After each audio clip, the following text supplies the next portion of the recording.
Talk with Chris Reardon. Good evening. It's Tuesday. Why haven't you come to me? Hello? Why haven't the cameras come to me? Come to me. There we are.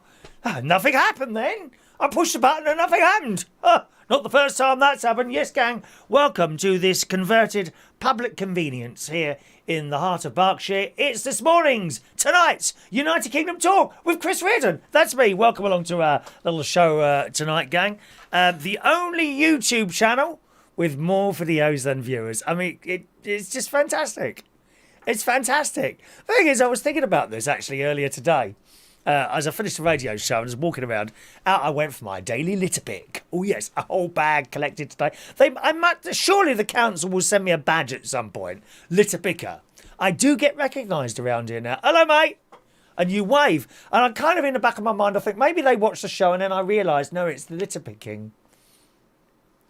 I'm missing something here. Why haven't I got a jacket on or a shirt advertising my show? I mean, I've got stickers here, haven't I? Where's my stickers? Just a moment, talk amongst yourselves, sorry. Holy... I mean, I've got these stickers. I should be plastering these all over lampposts. You know the best place for a poster or a sticker?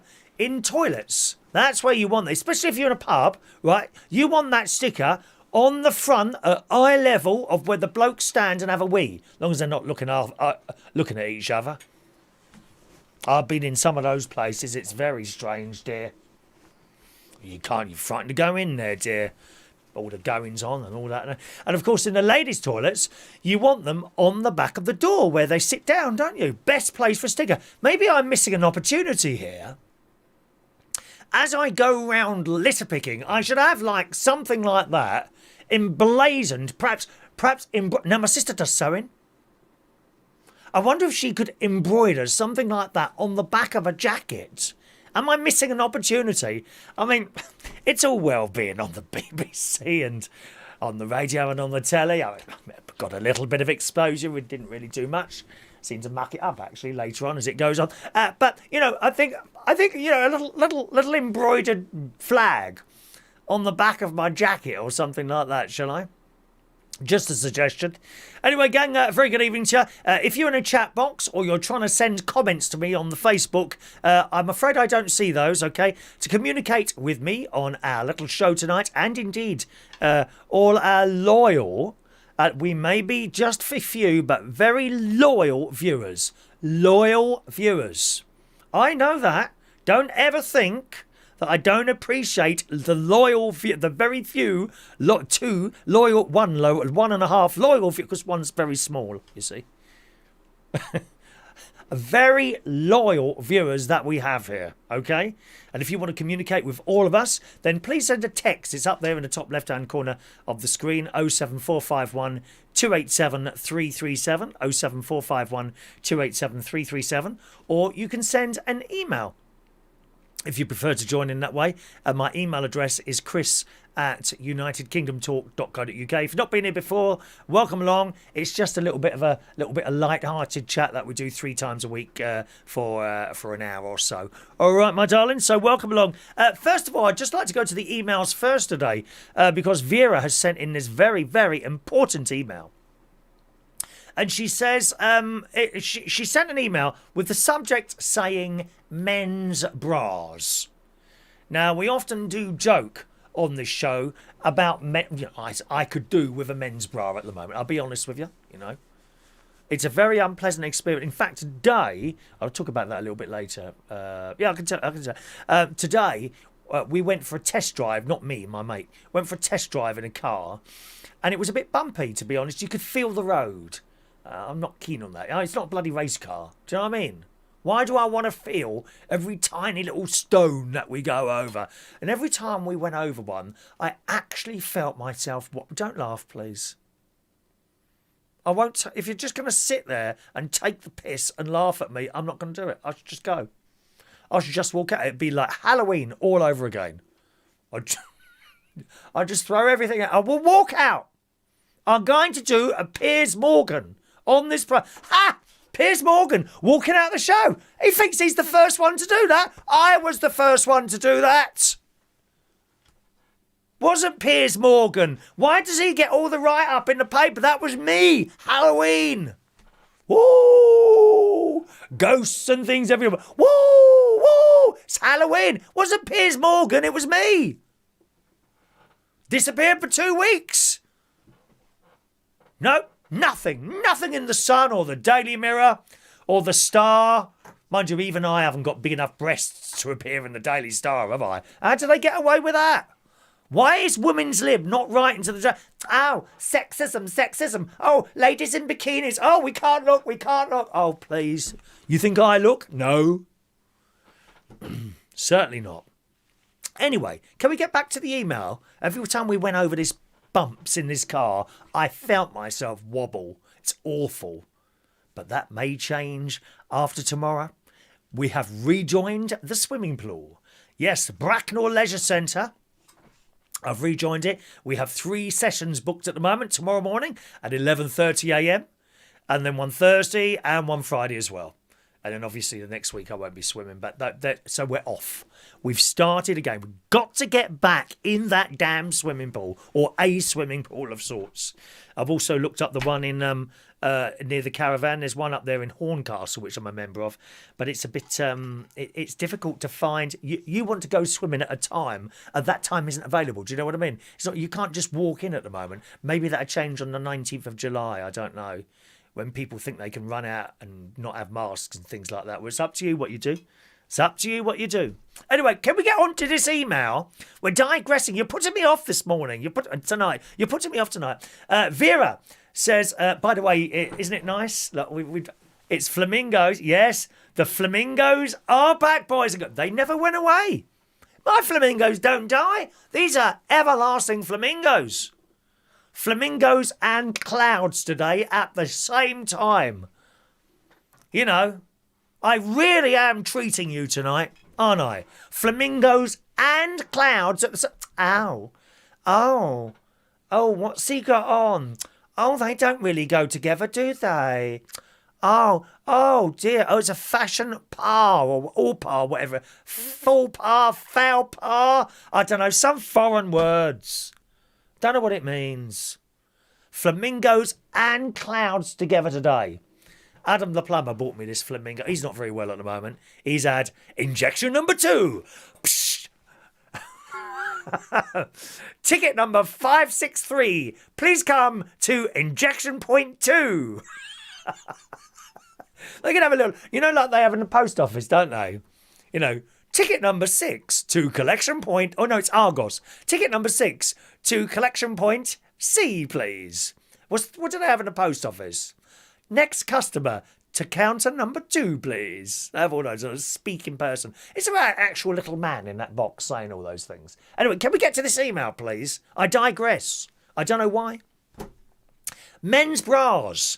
Vera writes, you're looking at the subject and saying to yourself, what? Yes, we are. Let's say it to ourselves now. Are you ready? All together now. What? Did you do it? What? She says, as I was coming out of Tesco, I saw a man wearing a white shirt and everything was moving everywhere. And I thought that he could do with a bra. He wasn't fat or anything like that. Not like me. Fat. Oh, morbidly obese I am, dear. Morbidly obese. He wasn't fat or anything like that. Oh, I don't know if you're allowed to say that, Vera. I don't know. Hold on, just a moment, please. Hello? Is that Owen Jones from the Valley? Hello, Owen Jones from the Valley. My little left-wing friend. How are you, darling? Not looking too good on your last video. You're not doing your hair and putting nice shirts on. You had a bloody T-shirt on the other day, dear. Well, if you vote Tory, you can be able to afford yourself a shirt, won't you, my love? Eh? Yeah, my friend Vera, she's just used the word fat. Is that allowed?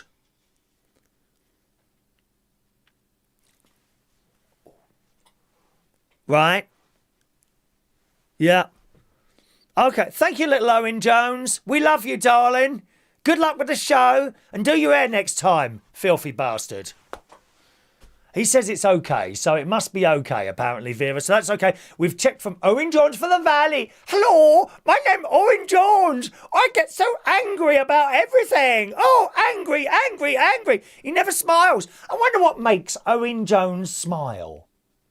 When if they'd have been down chariots with me, I would have made him smile. Anyway, it goes on to say, now, if a woman, she goes on to say, Vera, I saw a man wearing a white shirt and everything was moving everywhere and I thought he could do with a bra. Me too.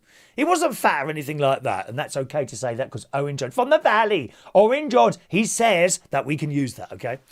Now, if it was a woman doing the same thing, it would be called disgusting to some people. What, women with no bras? It's something I don't really notice, to be honest. I mean, the straight lads would notice it, you know. Oh, they'd have to disappear in a little room for 10 minutes and close a door, wouldn't they?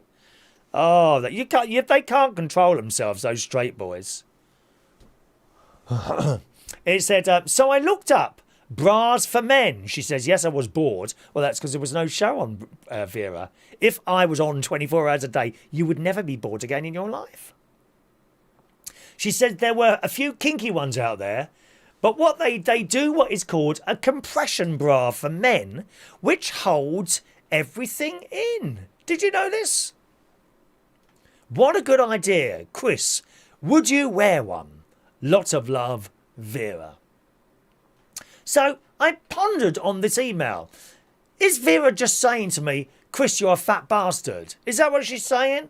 Or... and I think more likely, to be honest, or is she trying to be nice? You know, like some of the stuff my mate says to me. You're fat. Your show's crap. No one listens to your radio show. Is he actually trying to be nice to me, do you think? And I thought, sort of, is Vera trying to be nice to me? So I looked them up. And I discovered a picture of men's bras. Now, how would you see me in this?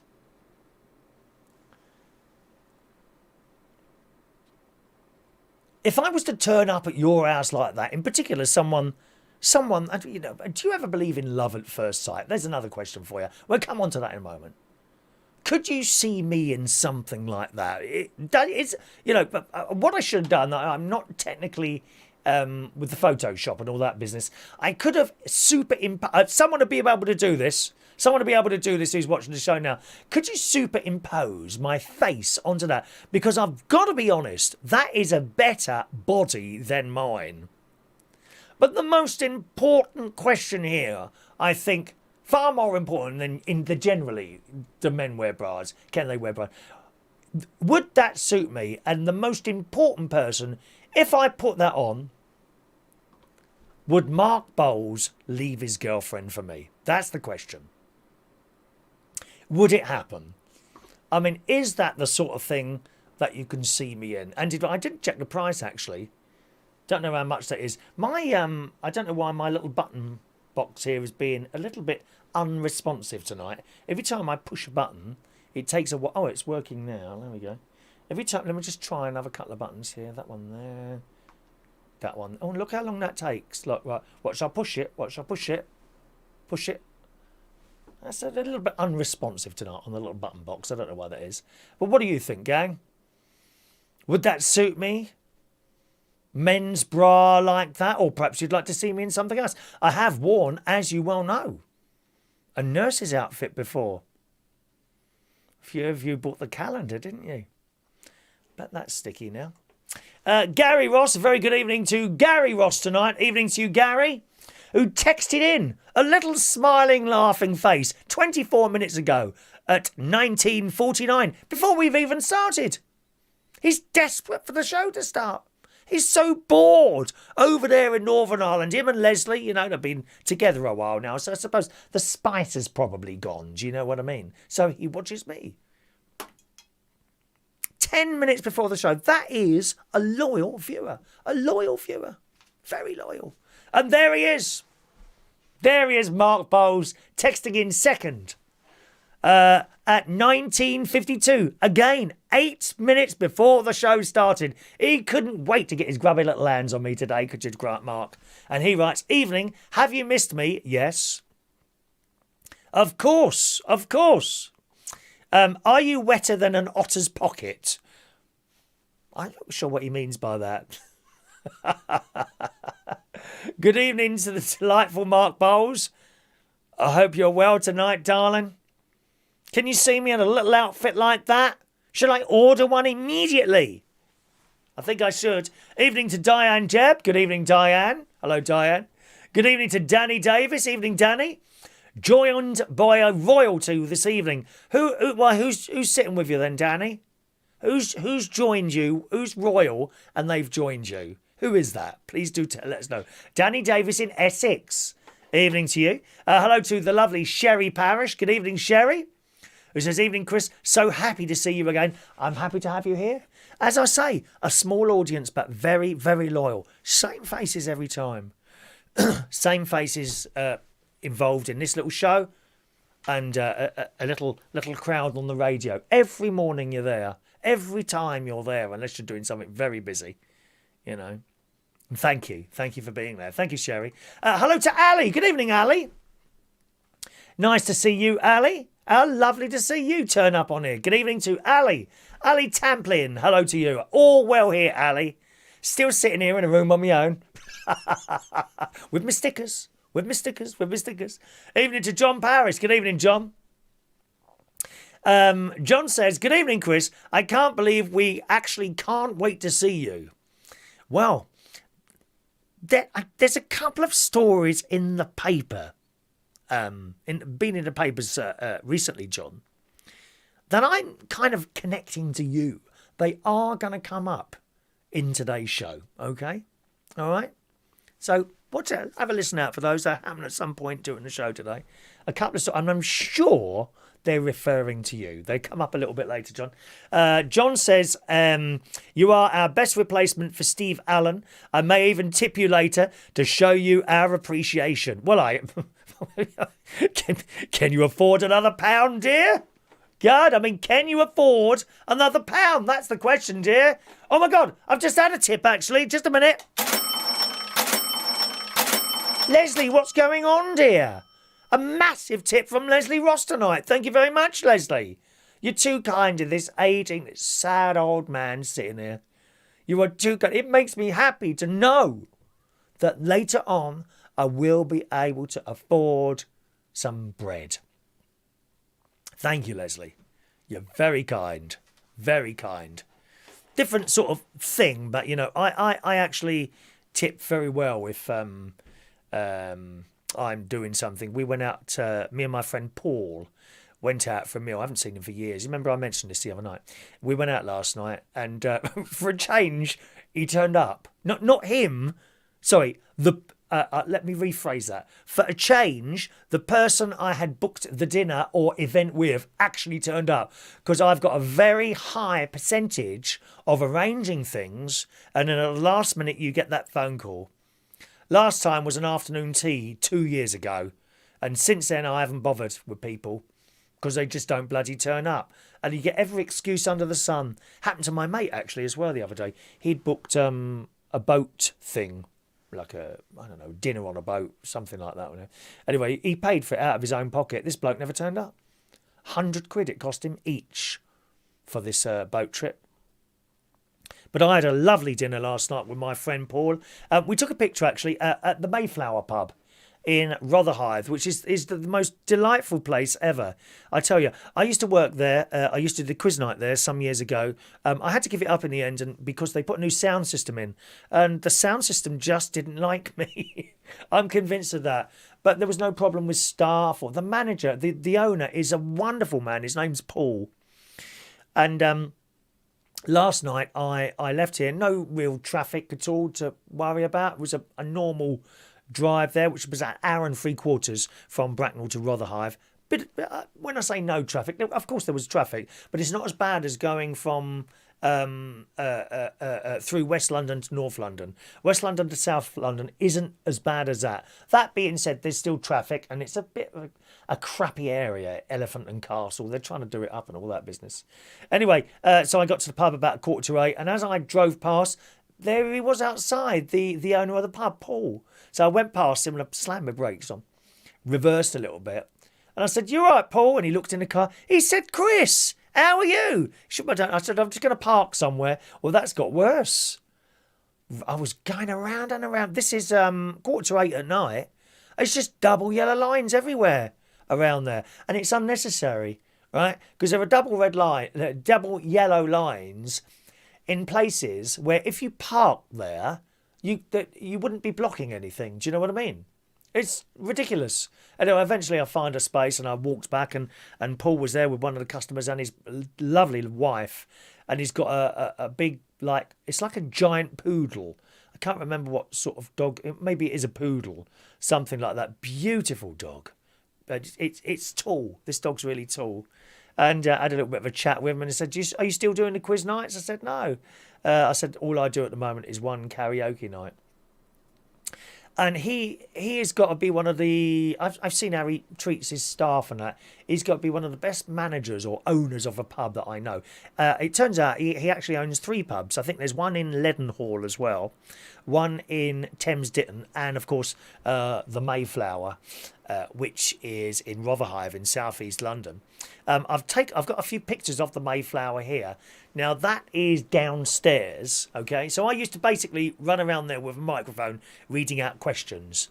That's upstairs. That's where me and Paul sat yesterday. We were kind of on the right. And those windows there look out onto the River Thames. The pub is literally on the river. And that's the front of the pub there. It's an absolutely lovely place. And I cannot recommend it enough for you to go and visit there if you're ever in southeast London. It's kind of off the main road, and you kind of go through almost like a housing estate, some of which are very, very expensive flats, and on the other side of the road are the council places.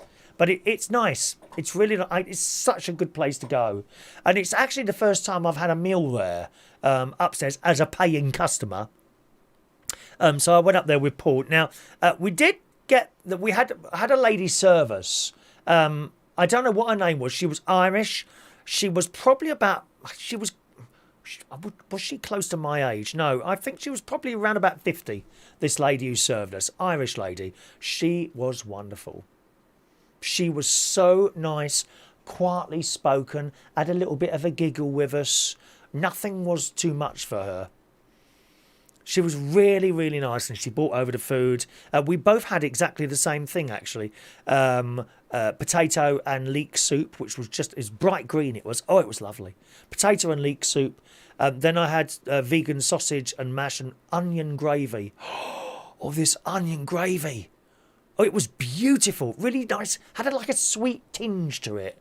Beautiful. And then sticky toffee pudding with ice cream. It was really, really nice.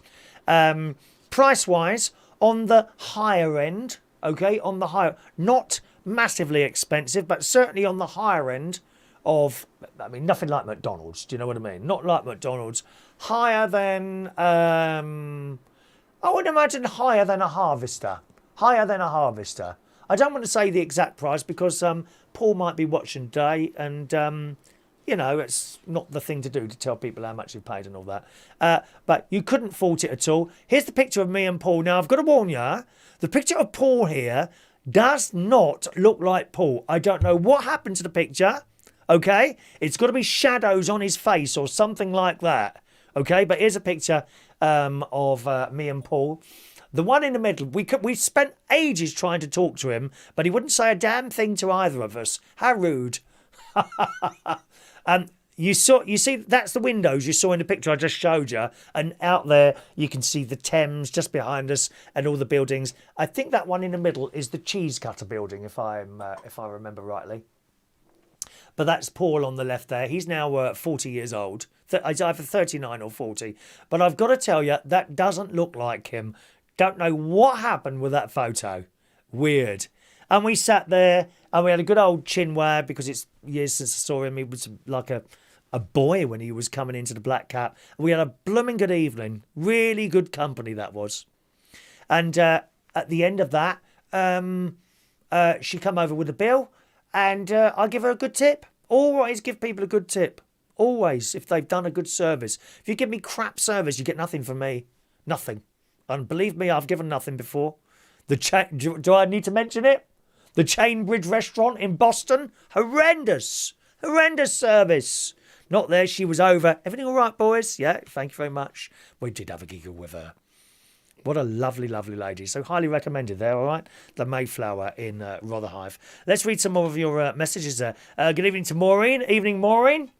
She's in London. Evening, Maureen. North London she is. Vera says, if you wore that, Chris, let's just go back to that picture of the bloke in Le Bras there. Where is it now? If you wore that, Chris says Vera, I think everyone would run away from you. And that's me being nice. Do you know, I'm not convinced of that, Vera. You see, everyone has their thing, you know. And some people, that will... Let's have one more look. Some people, that will be... Oh, that's the wrong thing there, isn't it? Where is it now? That will be their thing. That will be their thing. So maybe I'm doing myself not a favour by not wearing something like that. You know, it's like these trannies. Are we allowed to say trannies anymore? I think it's another word now. I can't... what's it? Trans. These trans people, right?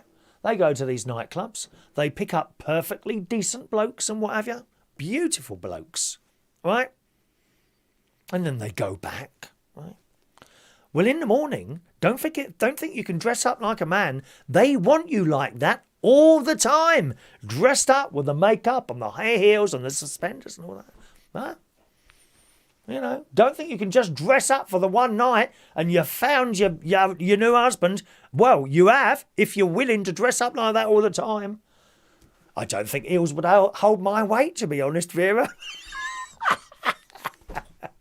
Oh, stop it, my love. Evening to Danny Davis. Danny says we might pop to the karaoke this week. What, on Friday? Really? Okay. Yeah, it'd be nice to see you on Friday. I haven't got the poster here. The poster that I put up on Facebook tells you all about it. I'm afraid I don't have a guest list at all, Danny. And I think it's £3. £3 the karaoke because it's downstairs. And I can't remember what the reason is for the charge now. Once we move back upstairs, which I don't know when that will be because they've got to get the windows done first, then that will stop. But for the moment, we're of course in the basement. It will be nice to see you actually. If you come and will you be singing? What about Steve, your other half? Will he be singing? Will he be singing to you? Evening to Andy. Andy, good evening, Andy. Hello to you. Andy says, evening, Chris. Me and the girlfriend think you would look nice as a maid. Loving the flamingos and the clouds. Yeah, the flamingos, that was bought, as I say, by Adam the plumber for me some time ago. It's nice, isn't it? He's a bit under the weather tonight. He's had the second jab and he's a little bit. Actually, I am as well. I'm not 100% tonight. I've had a busy day actually. Another busy day. I'll tell you about it as we go on there. Evening to Roy Brownlow. Latest Daniel Woodhouse news coming later when phone lines are open. Thank you, Roy. Evening to Jason Hughes. Evening, Jason. Hello to John Parrish, who says Steve Allen used to be the voice of the post office. Cashier number 1, please. Was he really? Was he really? I was just talking about that tips. The reason I told you about that tipping business is because Leslie very kindly sent me a £10 tip tonight. It's very kind of you, Leslie. Thank you very much, my darling. If you want to send a tip, you can either do a super chat or you can do it on a PayPal. There you go. Sometimes people put that whole thing into the PayPal thing. That's not how it works. If you put that into your address bar, it will take you straight to the bit where you can send me a tip if you want to. All right, my darlings. John says, Steve, I didn't know he was the voice of the post office. Cashier number 5, please. I wonder if we can find that. Hang on, let's have a look. It might be on YouTube. All stuff tends to turn up on YouTube. Post office cashier number. Let's try that. Cashier number 1, please. Let's try that. OFF at the post office? No, can't find anything there. No, can't find. Cash. Oh, I've spelled cashier wrong. Cashier. Oh, how do you spell cashier? Cashier. I can't spell cashier. Cashier. How do you spell that? Oh, look at that. Cashier. Let's try that. Cashmere. C-A-S-H-I-E-R. C-A-S-H. Yeah, that's better. Cashier number 1, please. Post office prank. Oh, I don't know. Cashier number 1, please. Let's try this. Now, let's see if we can work a little magic with all this noise. No, that's American. No, I'm not going to be able to find that quickly, but never mind. Pub grub £12. No, it wasn't £12, mate. No, it's a very classy area that the Mayflower is. That's why the meals are quite expensive in there. But absolutely delicious. Can't complain, John. Can't complain at all. I can just. Have you ever taken your missus out to an expensive meal somewhere? I bet you haven't, have you? Have you ever taken her out to her afternoon tea, like at Claridge's or the Mandarin Oriental? Bet you haven't, have you? Tight-fisted old git that is, honestly. Why did you marry him, Sherry? There's loads of rich blokes out there that might actually just want to spend some of their money. Dear me. He says, you like Laura and Hardy in the pub. What, me and Paul? Do you think so? That's not a very nice thing to say about him. You know, I may well look like Stan Laurel, but he doesn't look like Laura and Hardy.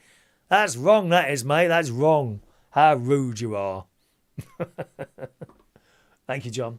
Good evening to Gary Ross. Geezer birds. Funny you should say that. My nephew Jim, was it Jimmy? I think who was it? Someone used to call me a geezer bird. It was either my nephew Jimmy or it was Gary's mate Paul McIlroy. One of the two. Used to call me a geezer bird. Evening to Ray Reynolds. Evening, Ray. Good evening to Ray Reynolds joining us tonight. Hello, Ray. And Alan Ross, bad news for all Alan Ross fans all over the world. No, he hasn't given up. Don't worry. He's not well. He's just had to cancel tonight's show. He's not feeling well. Going to have an early night once you've finished, of course. Don't go before, Alan. Well, I'll see if having a full night of sleep helps. So, well, I hope it does, Alan. On the other hand, I think you get used to staying up at night, you know. And you might well go to bed early and not be able to sleep because you're used to being up. Do you see what I mean? Normal time for you to go to bed is what? 3:15? I would imagine you go quite quickly after the show, do you? 3:15, something like that. If you suddenly try and go to bed at 11 o'clock, I've done that and it just doesn't work. You know. It's just the way it is, isn't it? Yeah, well, I hope you feel better soon, Alan. I'm not feeling 100% today. I've sort of overdone it the last couple of days, I think, really. After this afternoon's activities, I went to bed as usual, about 3:30, and I woke up again and I thought, oh, I just didn't feel right. You know what I mean? Don't feel right. Can't put your finger on it. Just didn't feel right. So maybe that's what it is. Roy says, did you watch the game, Chris? What game? What game is that, Mr. Brownlow? What are you talking about there? Mr. Brownlow, I haven't watched any games of any sort. What games do you think? Funnily enough, you mentioned games. My mate has shown a little bit of interest. I can't promise anything. Okay? He's shown a little bit of interest in coming round and having a board game and us videoing it. We did this a few years ago, and it was quite good. It's good laugh. So he's shown a little bit of interest in doing that again. So if he does, we'll do that one night on the YouTube. Alrighty. Let's check that out. Okie doke. Now, what else have we got here? Let's start at the very beginning. Get an old caravan and do it up. This woman has made loads of money simply doing a caravan up. Now, if you're good at doing DIY stuff, this might be for you because you can pick up an old clapped out caravan fairly cheaply. Now, this particular lady has bought a tow around caravan, but you could do exactly the same to a static caravan. People literally buy or get for free, okay, old static caravans. My caravan is very old, all right? But someone who's good doing those things could completely gut it. I've seen this on the caravan site. They buy an old caravan, they gut it. All the walls, everything, and you're left with just a shell. And they do it all up. And some of them, I kid you not, are like blooming palaces. They really are. And it depends what you want. If you are able to do that, and I have great admiration for anyone who can do any stuff like this, really. My nephew, I think he could probably do it at a push. My brother-in-law certainly could do it. I know some of you blokes watching the show in here, and indeed some of the ladies. There's an old bloke on the caravan site at Chapel Hill Marina called Jersey Dave. I think it's Jersey Dave. And this bloke, he's got to be about 75. He can do everything. You want to see his caravan? It's immaculate. It's absolutely immaculate. He's always out the front doing something. Right down to levels that you wouldn't even do. For example, he's got one of those plastic chains, going all around the caravan like that. And one day, I saw the chain had been taken off the posts and it was on the floor on a load of newspapers. And he had some spray paint. I said, what are you doing, Dave? He said, the paint's a little bit faded on there. I'm redoing the paint. And he literally, it's like red, white, red, yellow. He's got a tape measure out, measuring each bit. And then he papers over that bit that he don't want done, sprays it all red, then waits a while, and then takes the paper off that, puts it on the red bit, sprays that all white. That's the level of detail that he goes down to. He's always painting the pavements outside white. He's got all it's perfect. Perfect. And he himself recently bought one of the older caravans opposite him and a little bit further back. He gutted it. Not only did he gut it, he took up all the old floor. He laid a new floor there. Bathroom, bedroom. Oh, fantastic. I mean, if you can do that, wow. Maybe not even just for yourself. You could do it as a business. I mean, if I could do it, I would wait for an old caravan to perhaps come up on the site. I could buy that or make an offer, get it, gut it out, do it all up, sell it for a profit. Why not? If you're able to do that sort of thing, I'm jealous. But this lady in the sun, single mum of two, Holly Hutchinson, she says she spent most of the lockdown dreaming of holidays. A lot of people couldn't go away. I mean, I understand it. I think if you're in a city or you live in a room, perhaps you're a young person that lives in a small room, sharing all these facilities, and I understand that side of it. People who live like me, perhaps in a house out here, we're not out in the sticks here, but certainly, I've got the forest over there. I don't really need to go on holiday anywhere. Not really. I get it if you're in a little room. But you see some of these people on the telly being, can't wait to get on a plane to get out of here. I mean, you must be pretty desperate. Perhaps they live in a dump. I don't know. Anyway, the story goes, as coronavirus restrictions lifted, the 36-year-old devised a plan to take super cheap mini holidays with her family. Now, this caravan looks like, again, it's had better days. However, there she is with it. Okay, that's a caravan. So that's an old tow around one. All right, hook it up to the back of your vehicle, tow it to wherever you want to go. I mean, I do quite like those. Towing a caravan, I don't fancy that idea. What I'd like is one of those Willy Bagos, or not necessarily something as big as that, a small motorhome. I like that, with the main thing of having a toilet. I'd love a vehicle with a toilet in it. It's something that I aspire. A lot of people aspire to different things, going on a spaceship up to Mars or something like that, climbing Everest. I aspire to owning a motorhome with some sort of toilet on there. I would love that. It's got a little bit of IBS. Hasn't been too bad recently, I must admit. But over the years, there's been a couple of times where it's got very close. I don't want to have to run into a toilet, into a pub. Not funny. Anyway, Holly, who started her money-saving blog, ThriftyMum.com, you may want to look at that, okay? ThriftyMum.com, in 2016, lives in East Yorkshire with her two sons, James, 5, and Ted, who's 4 years old. She works full-time as a project manager at East Riding Yorkshire Council, but uses their flexible working scheme to take regular long weekends away with her children. Holly shared her tips with The Sun about how she manages to go on cheap holidays most weekends on a single-parent budget. And if you're a single parent or you've been a single parent, you know, I should imagine it's not easy at times. Is it, eh? Top marks to you.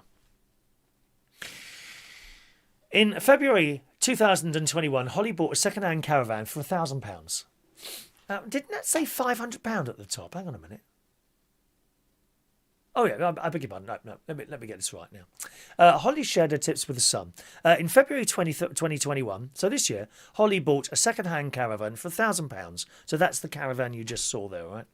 As she wanted to guarantee lots of family trips to make up for a year of lockdown. So she spent £1,000 on the actual unit. She then spent £50 on paint, seat covers, and accessories for the 5-berth Eldis Vogue caravan, and it's now valued at £4,000. She's turned that £1,000 caravan into something worth £4,000. And I got to tell you, owning a caravan, and I keep an eye on caravan type things and all that business. Caravan prices have gone up quite a lot this year because everyone wants to give it a go. You know. All those people, I ain't going in a caravan. I ain't going in a caravan. Why won't I go in a caravan?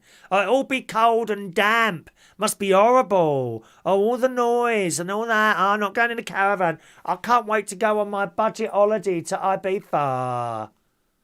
Well, they've kind of been forced to, they have been forced to stay here, and some of them have tried caravanning, which of course has put pressure on the caravan sales. If you want a new caravan, I happen to know at the moment, you've got a very long wait. They cannot keep up with demand.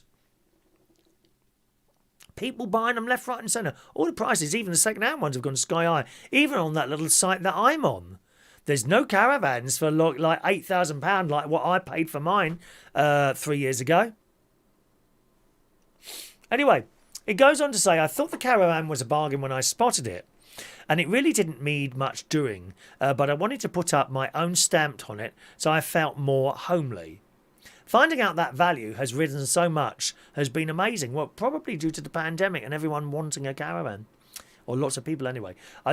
Here we go. I know there's more demand for caravans this year with foreign travel not so much an option for most families, but I really didn't expect it to go up so much.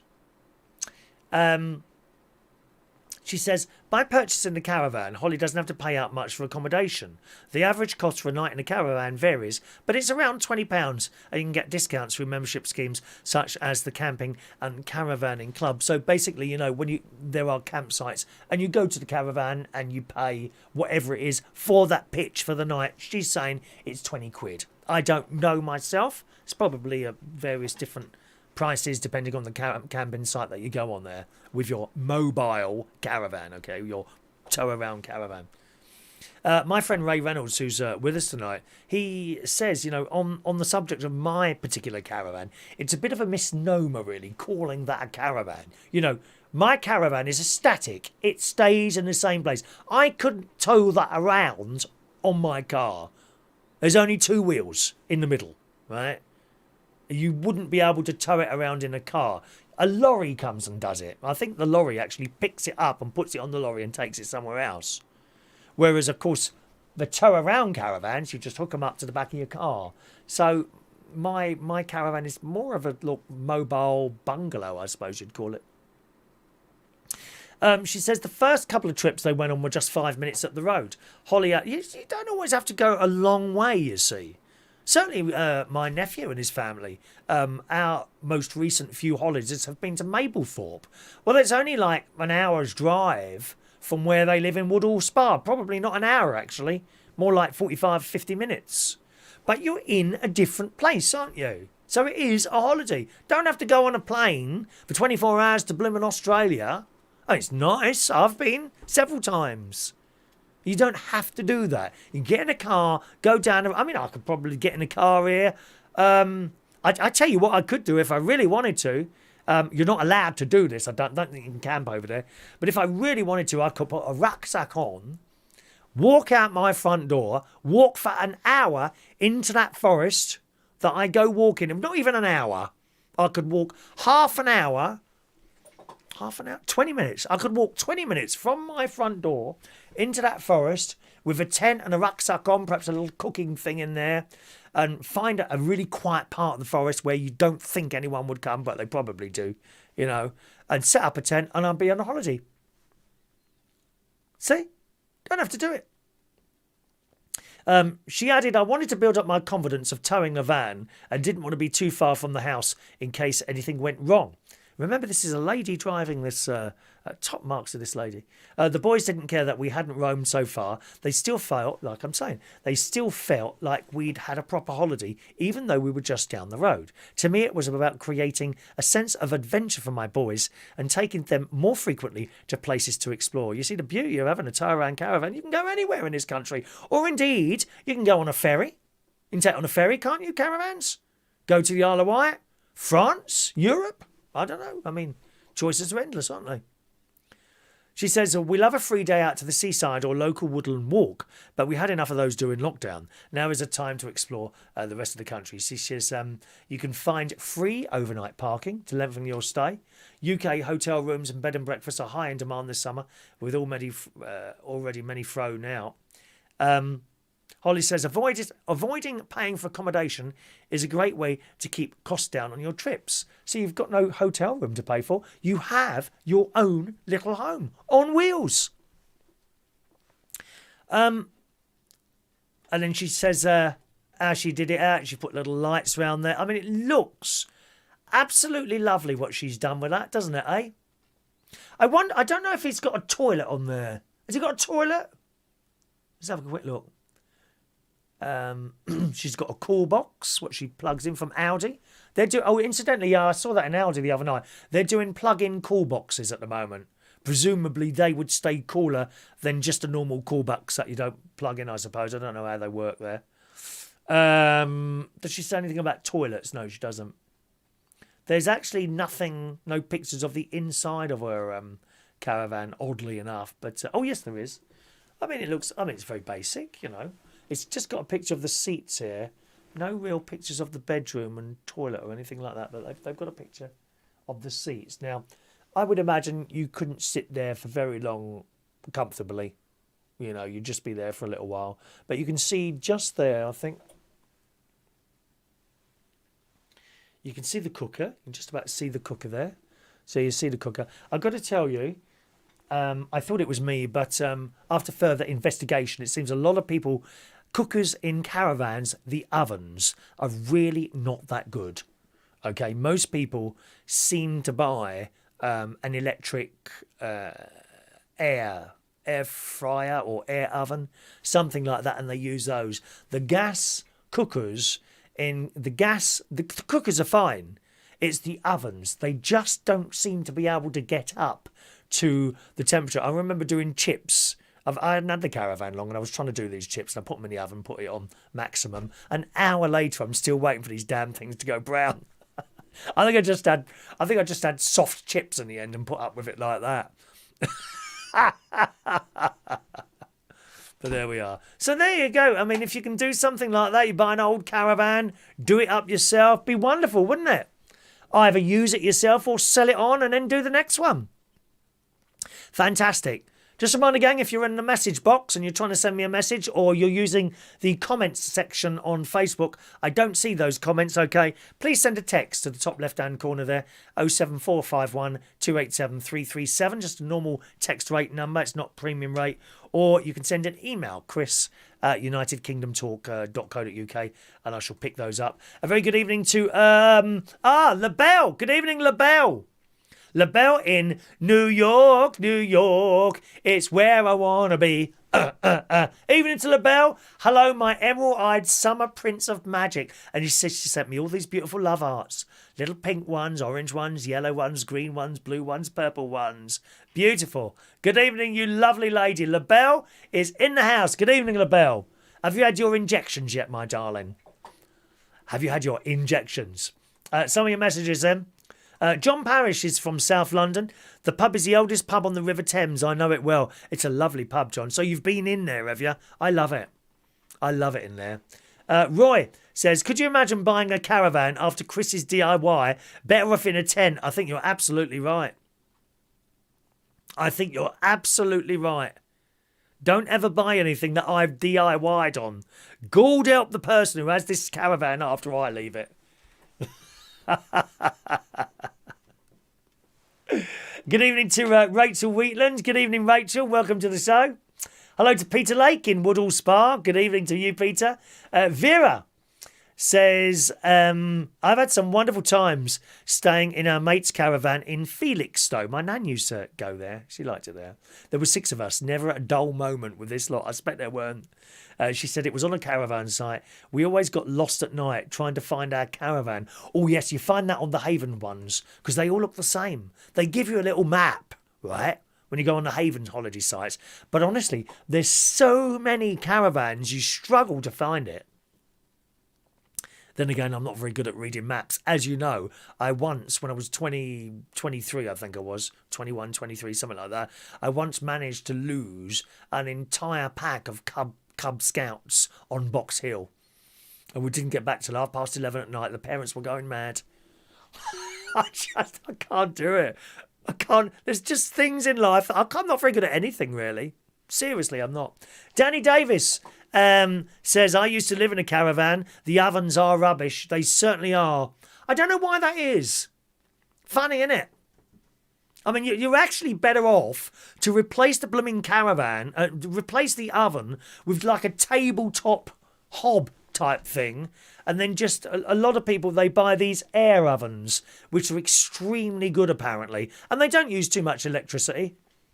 You know, it's the same with all ovens actually. On my ovens, believe it or not, ovens don't, I don't know about caravan ovens, but generally ovens don't use much gas or electricity because it's a little box, you see.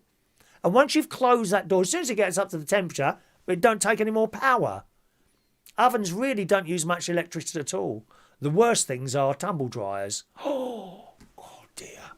Last time I had one of those, the bloody meter nearly took off.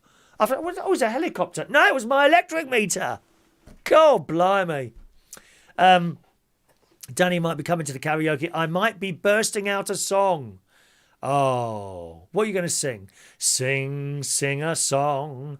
Sing out loud. Sing out strong. Sing of good things, not bad. I hope you'll be singing. That'd be nice for you, Danny. Peter Lake likes the new background. Thank you, Peter. A lot of people take the mick out of that, Peter. They say it looks like a McDonald's in here. I do have the next backdrop, but that's not going up yet, dear. Not until you're really fed up with that one. Oh, don't like that. Don't like that. Alrighty. What else have we got on the show today? Let me just check the emails again for you. There's LaBelle. LaBelle says, yes, I've been vaccinated and back to working. Well done, LaBelle. Very pleased, my darling. Well done, LaBelle. Yeah, I've had my 2 injections as well, LaBelle. They are talking of having a booster at some time in the winter now, aren't they? And also I shall be having the flu injection. We'll be full of vaccinations this year. Gosh. I mean, I usually have a flu one once a year. You know, this year, well, so far I've had 2. Then there'd be the flu one and a booster. Might have a pneumonia one as well. I'm just full of vaccinations, dear. What could ever happen to me with all these vaccinations? All these little micro bodies inside. Look at, oh, there's a virus. And it eats them, doesn't it? I think that's what vaccinations are. They're little people in those tubes. And they inject them into you, right? And these people are specialists at seeking out the particular thing that you've asked them to look for. And they find it and they eat it. And that's probably why I'm putting on so much weight. That's what it is. It's vaccinations.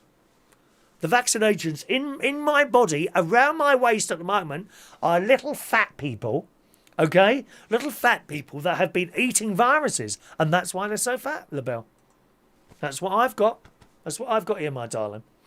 Let's have a look. Danny says, I sing my way. Oh, please don't sing my way. Oh, God, no, Danny. Can't you do something a bit lively, like S Club 7? You know, reach for, don't do my way. Please don't do my, in fact, I might ban it. You won't, not allowed to sing my way. And now the end is near. Oh, what a dreary song. Christ, you do surprise me. Mind you, I'm not surprised. You know, working on a commercial radio station, that's the sort of thing you choose, isn't it, dear? Eh? Right. Let me have a look here. One moment, please. Let me refer to my notes. There it is. So, booked swimming. As I say, I told you we booked a swimming. Tomorrow, Thursday and Friday, we've got a swimming session booked every day. So, looking forward to that. Although we're in the cold pool. I don't think my mate realises how cold that pool is. I do. And I wish he hadn't bloody well booked it. There's like a training pool, and that's a really nice heat. But we couldn't get in there because it was just so busy. Oh, evening to Rumble Bumble. Evening to you. Rumble Bumble in the house. Who says, evening, Chris. Talking of camping, we are off to Scotland. Da, da, da, da, da, da, da, da, on the motorbikes for our holiday. Wild camping is legal up there. Yes, I heard that. Wild camping. That's where you literally go out. Oh, right, we'll camp there tonight. And you set your tent up. See, there's a big difference, though. There's a big difference here to what the usual scum leaving their bloody rubbish all over the place. I'm sure, Rumble Bumble, you're the same as me. I was in the Scouts, and we basically camped wherever we wanted to. Public footpath, we'd just go in the woods a bit, set up camp. But we were taught to leave our position like no one had ever been there. We would never dream of leaving so much as a small sweet wrapper or anything. It would be as it was before we got here. I dread to think what people would do these days. You know. Anyway, Rumble Bumble says he's going wild camping legal up there as long as you follow a few easy rules. We have booked a proper site for the first and last day, so we have somewhere to shower and park the van. Most proper sites are fully booked already, so hoping we can find some quiet spots to camp. Not been for years, but looking forward to roughing it. I'm sure you'll have a wonderful time. Oh, that's fantastic. You'll have a wonderful time up there. If it stops raining. Oh, again today. 1 minute it's raining, then the sun's out, then it's raining again. My water butts are full again, gang. Vera, our mate's parents banned him from walking in the caravan because he's an accident always waiting to happen without fail. So we ate out every night. Well, that would have been expensive, wouldn't it? Eating out all the time. I'll tell you what, today, funnily enough, eating out all the time, like I've told you, the Mayflower is on the higher price of things, but you can understand it. Me and Mum went into a Wimpy today in Farnborough because my mate went to test drive a Mini. I'll tell you about that in a second. But we went in this Wimpy, and I think I had a bean burger and chips, onion rings, mozzarella sticks, which we shared those two things, vanilla shake. He had a burger thing and a shake, £29. I thought that was dear. It's a different thing. It's fast food, you see. Fast food. It's not like what we had on last night. It's fast food. £29. I thought that's dear. Won't be going back there, my love. That's a lot of money, isn't it? I thought so anyway. Danny says I might sing Bring Me Sunshine by Morecambe and Wise. Bring me sun... Adam the Plumber sings that one. He probably won't be there, though. So, bring me sunshine. Bring me rain. What is it? I don't know how it goes now, my love. Oh, that's all right. Does your other half sing as well, Steve? Will he be singing anything? What will he be singing? As a matter of interest. Okay. Yes, so on the subject of test driving a Mini, my mate had that to do today, so I walked over to his house, collecting a bag of litter on the way. And it was in Farnborough, so we got there. And ladies, when you go in, it's like, Mini is owned, of course, by BMW, so go in there, and a lady on the till. So, oh, hello. Yeah, we come to test drive the electric Mini. It's an electric, fully electric. Okay, would you like a cup of tea? And he said, oh, yes, please. My friend will have one as well. So, and she put these tea over. I mean, it's not her fault. There must have been half a bottle of bloody milk in there. Oh, it's awful. And I must not allow people to make me tea like that. You've got to tell them before they put the blooming kettle on. They pour in, and even sometimes just the tiniest bit of milk, and it comes and it's swimming in milk. It's awful. Anyway, so she went down, and I noticed there was a tea machine, not a tea machine, like a hot water machine with some tea bags next to it. So I got this cup and I put that under. I got the old cup, and I noticed a little grating thing with a hole in the middle. I thought, oh right, okay, that's the sink, right? I poured as I got half the cup. I looked above it, and there's a sign: please don't pour liquids down here. Hole blocked. Oh, too late. Why didn't they move it out of the way then? Put it away. Put something over the top of it. Anyway, so I made myself a cup of tea out of this thing. I found a little milk, just a tiny little bit of milk, and I sat there and ate it. And then this bloke come round, a nice bloke, Rashid his name was, and took us to the car. Well, straight away, now my mate's already got a Mini. It's a hybrid Mini. This next one would be all electric. And straight away, when he brought it around, I could see, well, that's a bit small. It weren't the same size as my mate's Mini. And I think it was only 3 doors, 1, 2, back. And I knew straight away, and he said, oh, it's small. It's much smaller than I thought. And so we got in the car and we took it for a test drive. Wow. I mean, it makes a little bit of noise up to 20 mile an hour. Now, the noise it makes is artificially put on it. I think there might be speakers underneath the car or something like that. That's because if you're in like a built-up area, you've got these silent cars coming along. No one can hear you. Seriously, they're that quiet. Once we've gone over 20 miles an hour, the sound cuts out, and it's just dead quiet. There's no noise. No noise. And we took it to sort of an open road, and he put his foot down. My God, this car shot off. I was so impressed with this electric car. It's the first fully electric car I've ever been in. And I tell you, it's so much better than petrol. And there can't be as much to go wrong in an electric car. There's not like loads of little pipes feeding liquids in, and you've got to have filters and all this business going on. You might get a blockage there. None of that is there. It's just wires. It's just wires. Bit of oil, I suppose, in there somewhere. I don't know. Yeah, there must be, mustn't there? Because you've got turn-in parts. And, wow. I was just so impressed with how quickly this little thing... And also, something to do with the accelerator. When you come off the accelerator, it instead of touching the brake, it slows you down anyway. And while it slows you down, and there's 2 settings, you can either slow down quick or over a period of time. And when you come off this accelerator, it recharges the battery. Similar to my hybrid, I suppose. I rarely use my brakes. Very rarely. If I see a red light, several hundred yards, I'm off that accelerator, mate. I rarely use the brakes.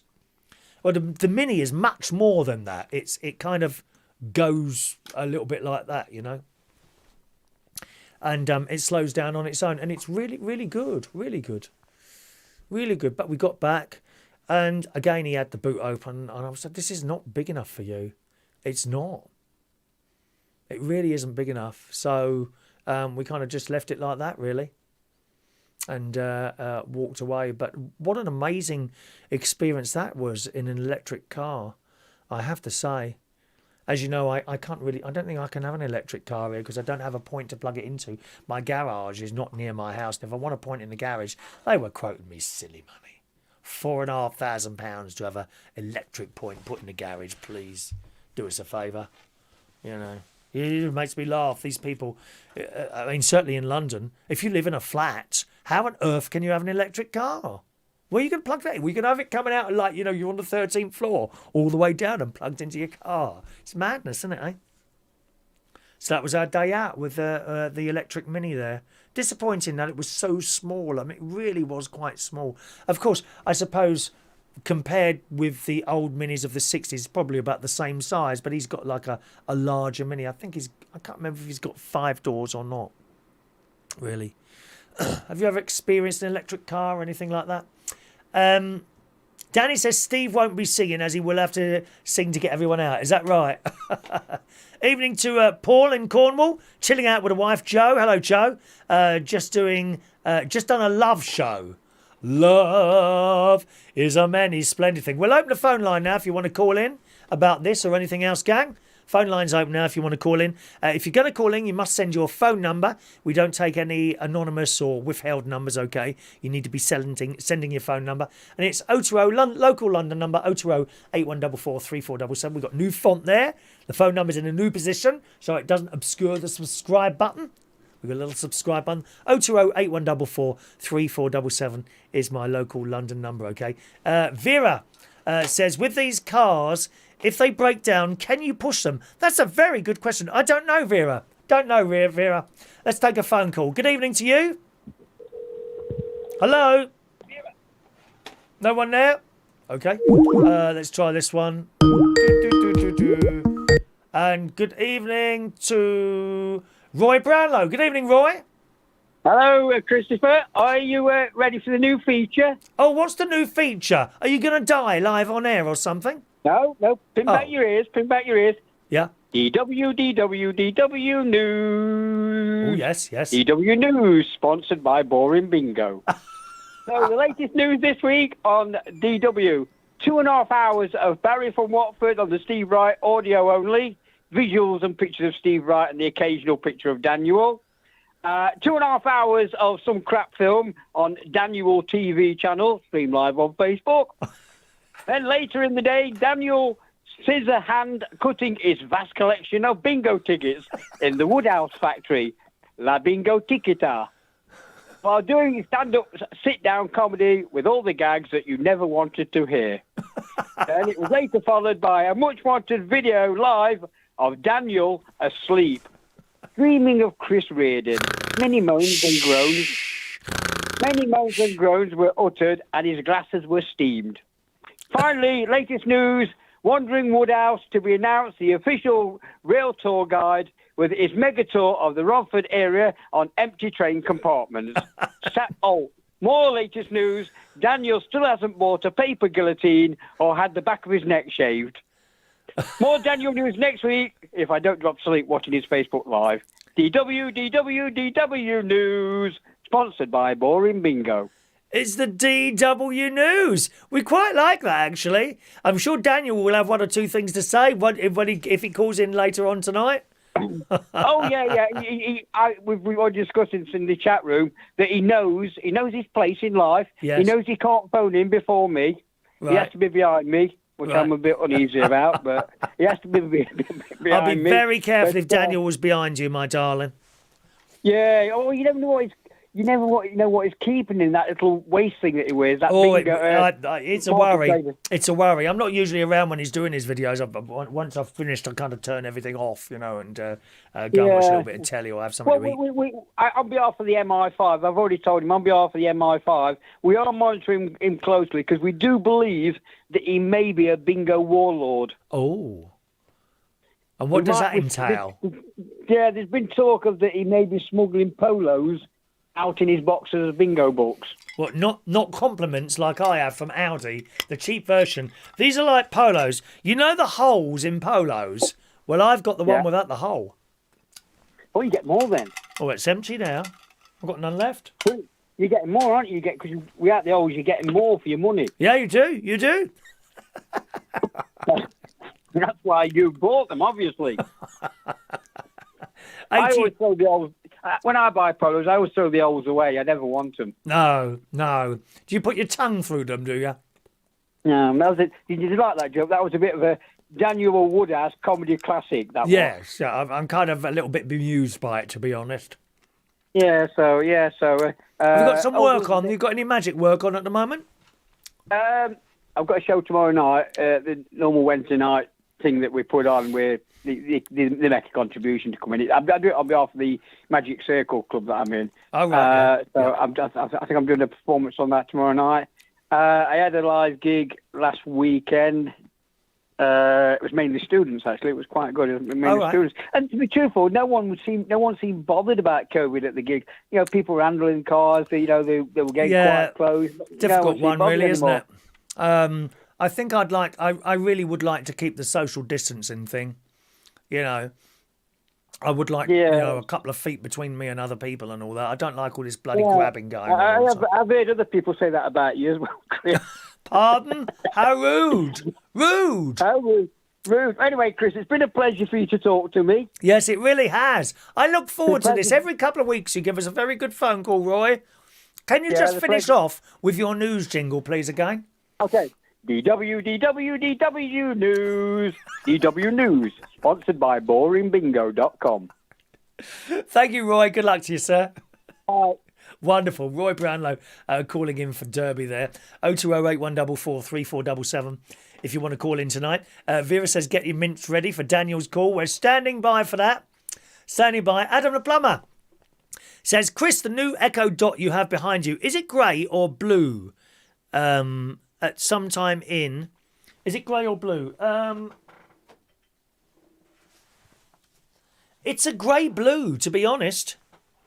It's like a grey-blue colour. So that's that. You can see that a little bit better now. It's like a grey-blue colour. I wouldn't say it was grey. It's more... Oh, what's happened now? The light's gone off. Hello? Oh, there we go. It's got a little number on it. This is not here permanently, incidentally. The reason that's here is because this is for my cap... What's going on here now? Light's gone off. Oh, there it is. Is that on now? Is that staying on now? There we are. The reason that is there is because I had to bring it back here to download software because it wouldn't work with the router up there. But apparently Amazon have done a software upgrade. But you had to bring it somewhere. I could have done it at my nephew's, actually, if I'd have known it at the time. You had to bring it somewhere where it would connect. So I've done the software upgrade, and hopefully that will now work at the caravan. Anyway, back to the phone then, and here he is, Daniel, with his every show called. Good evening, Daniel. BBC Television welcomes you to this programme. Yes, well, I suppose I'll ever be on there again, but there we go.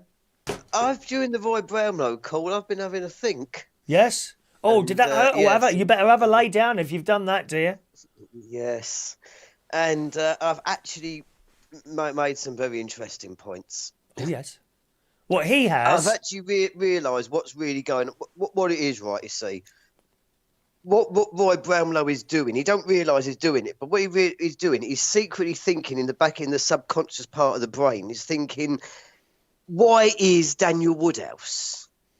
Not why is Daniel Wood anything, just why is Daniel Woodhouse, you see. This is what normally happens to a lot of people who don't know me that well, you see. And I've come up with the right answer. Right. The definitive answer.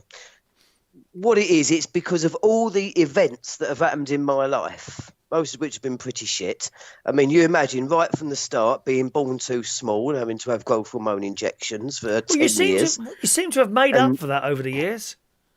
Yeah, I know. I'm a big boy now. Yeah, very, at least in the 5 foot. I didn't say that. You said that with your own words, my dear. Not me. Yeah. Not me. Carry on. So there was the small for dates, as they call it. And then having my dad die on me just before I was age 3. That's one thing. And then losing your best friend from school when we only just turned 18. And various other little things in life. Those are the sort of things, Chris, that have actually made me absolutely crackers, let's say.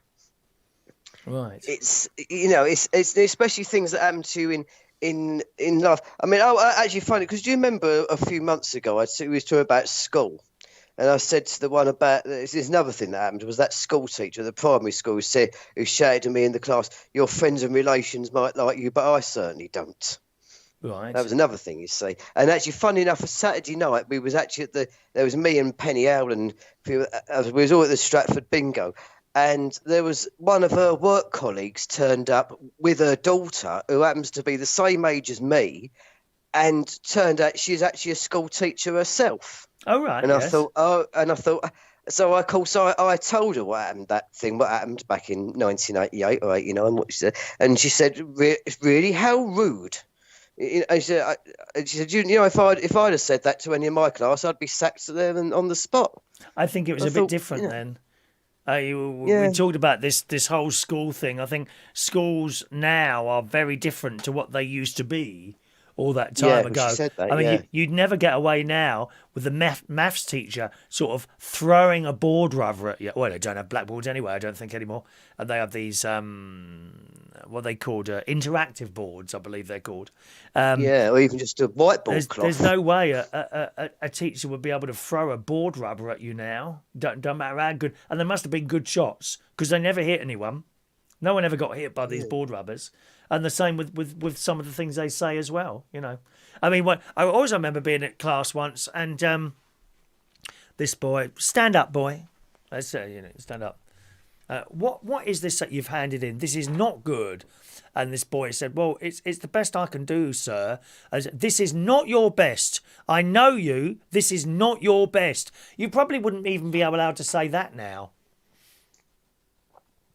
Yeah, we just got to accept it, I suppose, the way it is, and that's, that's it. But, but what I mean, Chris, it's all these sort of like life events that have happened to me that like just turn me into the absolutely like crackers, outrageous and like, and it is very difficult, Chris, trying to like get me. I mean, I've even said to my mum, when the next round of personal independent payment benefit comes round again, I'm insisting on a new psychologist assessment before we have it, because I'm one of these people, I can't explain myself very well to certain, but I'm someone who needs about like 3 hours to go into like, it's got to be like the right person asking the right questions. That's what it is, Right.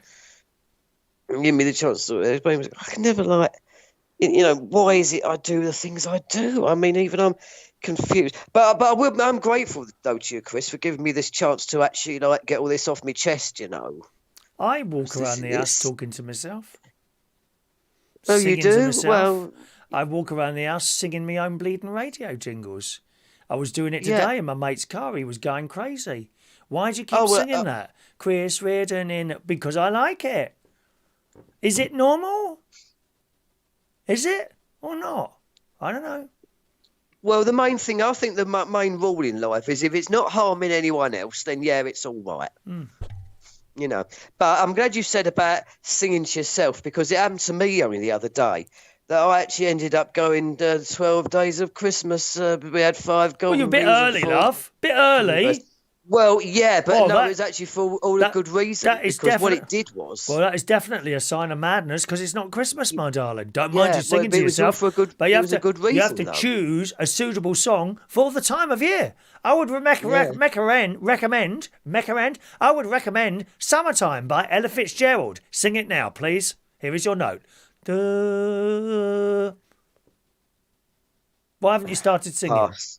I don't know. Summertime and the living is easy.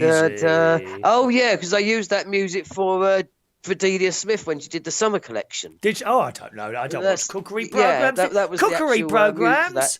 God, no. No, thank you. Now, can I just say, Chris, that me doing the 12 days of Christmas, what that did was that made me then see the bingo books and realise, hang on, 12 days of Christmas, 12 pages of bingo book maximum. So that's why, Chris, I've now started work on the new 12 days of Christmas bingo book. Are you changing the words to the Christmas Carol that we all know? Have you become woke? Do you want to change anything and pull down statues? Oh, no, I can't be bothered with all that modern shit. Okay.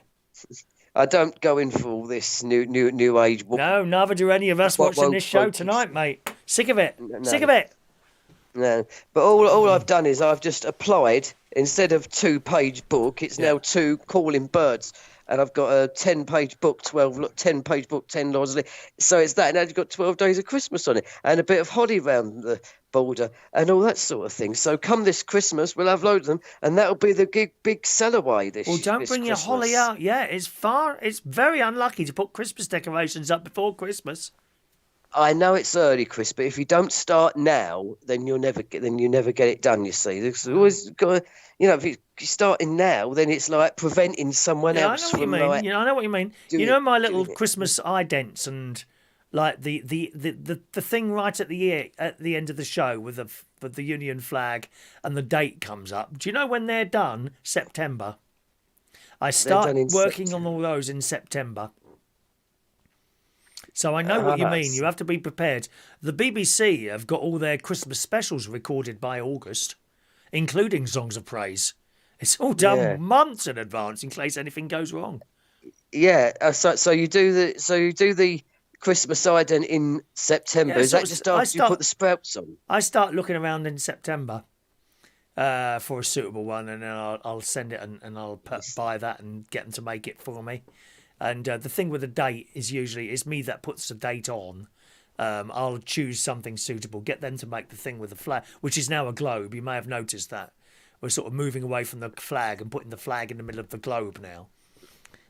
Yeah, which is just what BBC One should have done all them years ago. Oh, anyway. don't even go. You know, they've just spent thousands of pounds redesigning the BBC logo. Thousands. And it looks almost identical to what they've got now. That is their pure disregard for their for their viewers. It's disgusting. Disgusting. Yeah, They take your money and they spend it on what they damn well please, and they don't give a thought what people would think about that. It's disgusting. Yeah, that's right. I remember the furore when they actually went from being the slanty boxes underlined I like to the straight boxes. I like the slanting boxes. They've just spent thousands, tens of thousands, redoing their logo, which, I mean, you've got to look at it 3 or 4 times to realise that it is actually different to what they had before. Why? Why would you do that? And they cry about having not enough money. It's a bleeding joke, that BBC now.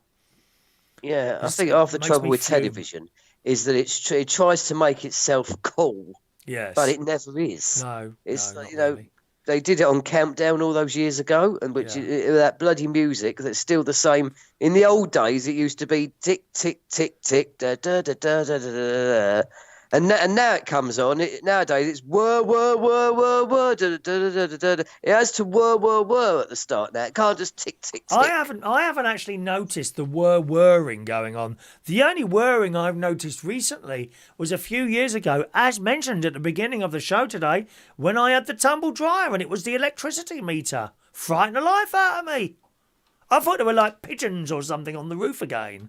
But no, it was the electricity meter. Anyway, as soon as I gave it away. I gave away my tumble dryer. Now I just have to wear damp clothes all the time. You know, it's not much fun wearing damp knickers. It really isn't. And worse than that, if you go camping, right, and you've got toilet paper in your rucksack and it rains, right, and then you want to go toilet and you go toilet, and then you open up your packet and you've got damp or wet toilet paper. Oh, it's awful. One of the worst things ever. Yeah, you're better off to take off a T-shirt and use that. Yes, that you could certainly bite your arse nice with that. And, I've actually had some girlfriends with damp knickers, you know. Sorry, you've had girlfriends? That's why they always say to me that whenever they see me, that they piss themselves laughing. Oh, very funny, dear. Thank you, Daniel. Have a nice evening. Thank you, Chris. Cheerio. Oh yeah, Daniel calling in there. We still got time to call in if you want to. 0208 144 3477. Good evening to Mike Rees-Ponto. Evening, Mike, who says, I wouldn't mind an electric car, but they are too expensive at present. Well, they certainly are. Even the new Toyota RAV4 hybrid, it's something like 50 grand. The difference between that one and mine is that this new one, I think, does about 45 miles in electric only. Mine only does a couple of miles in electric only. But even last night, going down to Rotherhithe in London to meet up with my friend for dinner last night, I'm quite careful on the old accelerator and that, and I ended up with something like 75 miles to the gallon on a hybrid, you know, and that's very, very good. Danny Davis is on the line. Good evening, Danny. Good evening. Evening. Here he is from Community Radio, Chelmsford FM colour. Sorry? Is it in stereo? Yes, of course it's in stereo. Wow. Coming in both ears. In stereo as well. That is marvellous. Now, Danny, you're on the radio, aren't you? Why have you called in today anyway? I've just thought I'd follow up on some of the things that I've been hearing this evening. Oh, yes, carry on.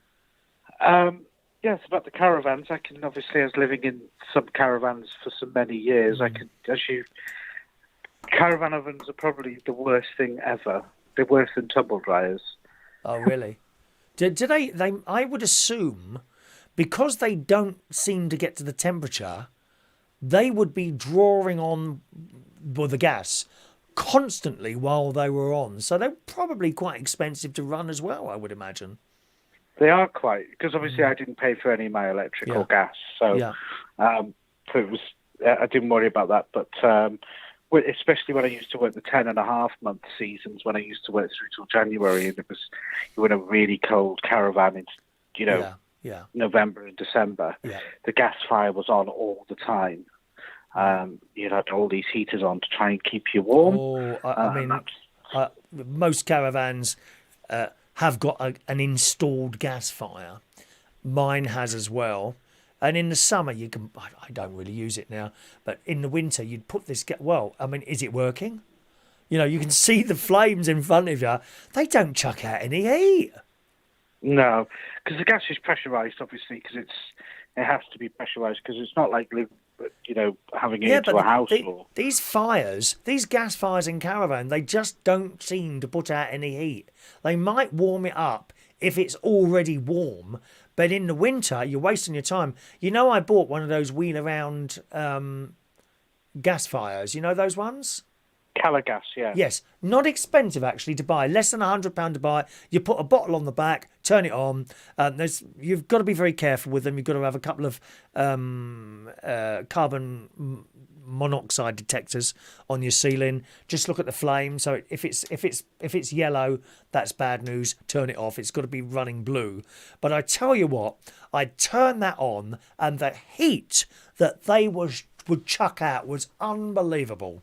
They were really good, and I can never understand why the gas fire actually installed in the caravan, similar to the oven, is just so bad. I don't understand it, but yeah, gas ovens in caravans are really poor. Yeah. Very, very poor. And like you said, I used to work very late nights, as you know. Yeah. And coming home at 2, 3 o'clock in the morning, sometimes 5 o'clock in the morning after working, and you're quite hungry. You put some chips in, you're up till 7 o'clock. Oh yeah. That's what told me it was crap. I put these chips in, and it was over an hour. It was about an hour and a quarter, and I kept going over and looking for the glass. Are these ever going to go brown? And in the end, I just had soft potatoes. They never went brown, or it certainly didn't go crispy. Waste of time. But how did you use to keep warm? Did you have like a fan heater or something like that? Because they're pretty good. Yeah, so I used to have the gas heater, gas fire on all the time, and then I used to have like a fan heater that was turned on all the time. And obviously, because I wasn't paying the gas and electric, I didn't really bother. But if it was my own van, I'd be very concerned the amount of electric I used, because of the amount that was pumping out from the heat, the heaters and stuff. But yeah, it was a point where I had both on November and December, because it's really cold that time of the year, especially if you're in a caravan with single glazed. It's not good. It's not good at all. I just kept warm with like a duvet on the sofa. So slept in the lounge, if you were, under a duvet with the gas fire and the blow heater on. And that's what I kept warm. Yeah. It's the only way to do it, isn't it? Yeah, but might be coming to the karaoke. We haven't made a decision. Okay, would you like to sing us a little bit now? Bring Me Sunshine? No, or I haven't warmed up my voice yet. Oh, I mean, I can do the instruments for you. I don't think your tambourine would work. I haven't got my. No, I can do the orchestra. Da da da da. Da, da, da. Plus the echo's not on. So well, I can put echo on like that, you see. We got echo. I can put echo on you. Where are you? Just a moment. Let me just discover where you are. Is it that one there? There it is. Yeah, if you just sing now, please. Bring me sunshine. There you go. That's all you get. Carry on. No, I'm okay. Thank you. Oh, okay then. I don't want to ruin it all because everybody will be watching on Friday evening. So, What, waiting for your performance in colour. Now, will you be wearing a nice little outfit, something suitable to wear on the stage at all, or what will you be doing there, my dear? jeans and a shirt, maybe. Yeah, that'd do. Well, I should think that'd do. Jeans and a shirt. Probably won't be coming in any tracksuit bottoms or anything like that. Oh no, do try and dress up suitably in suitable attire for my events, please, if you don't mind. And that'll be twice. In one weekend, I'll be in London. Yeah. All right, Danny. Is that all you wanted to say tonight? Yeah, unless you've got any questions or anything. Or would you like to just tell us what radio stations you're on? Because you're on 7 days a week now, aren't you? Apart from Friday, so Right. Okay. 5 days a week. But I do Sunday to Thursday on Radio Chelmsford. I'm on now, actually. I've got 30 minutes left. Oh, are you? Oh, just a moment. Oh no, I can't play music, can I? Are you able to tell me when a link is coming up or not? Yeah, there's one just gone now.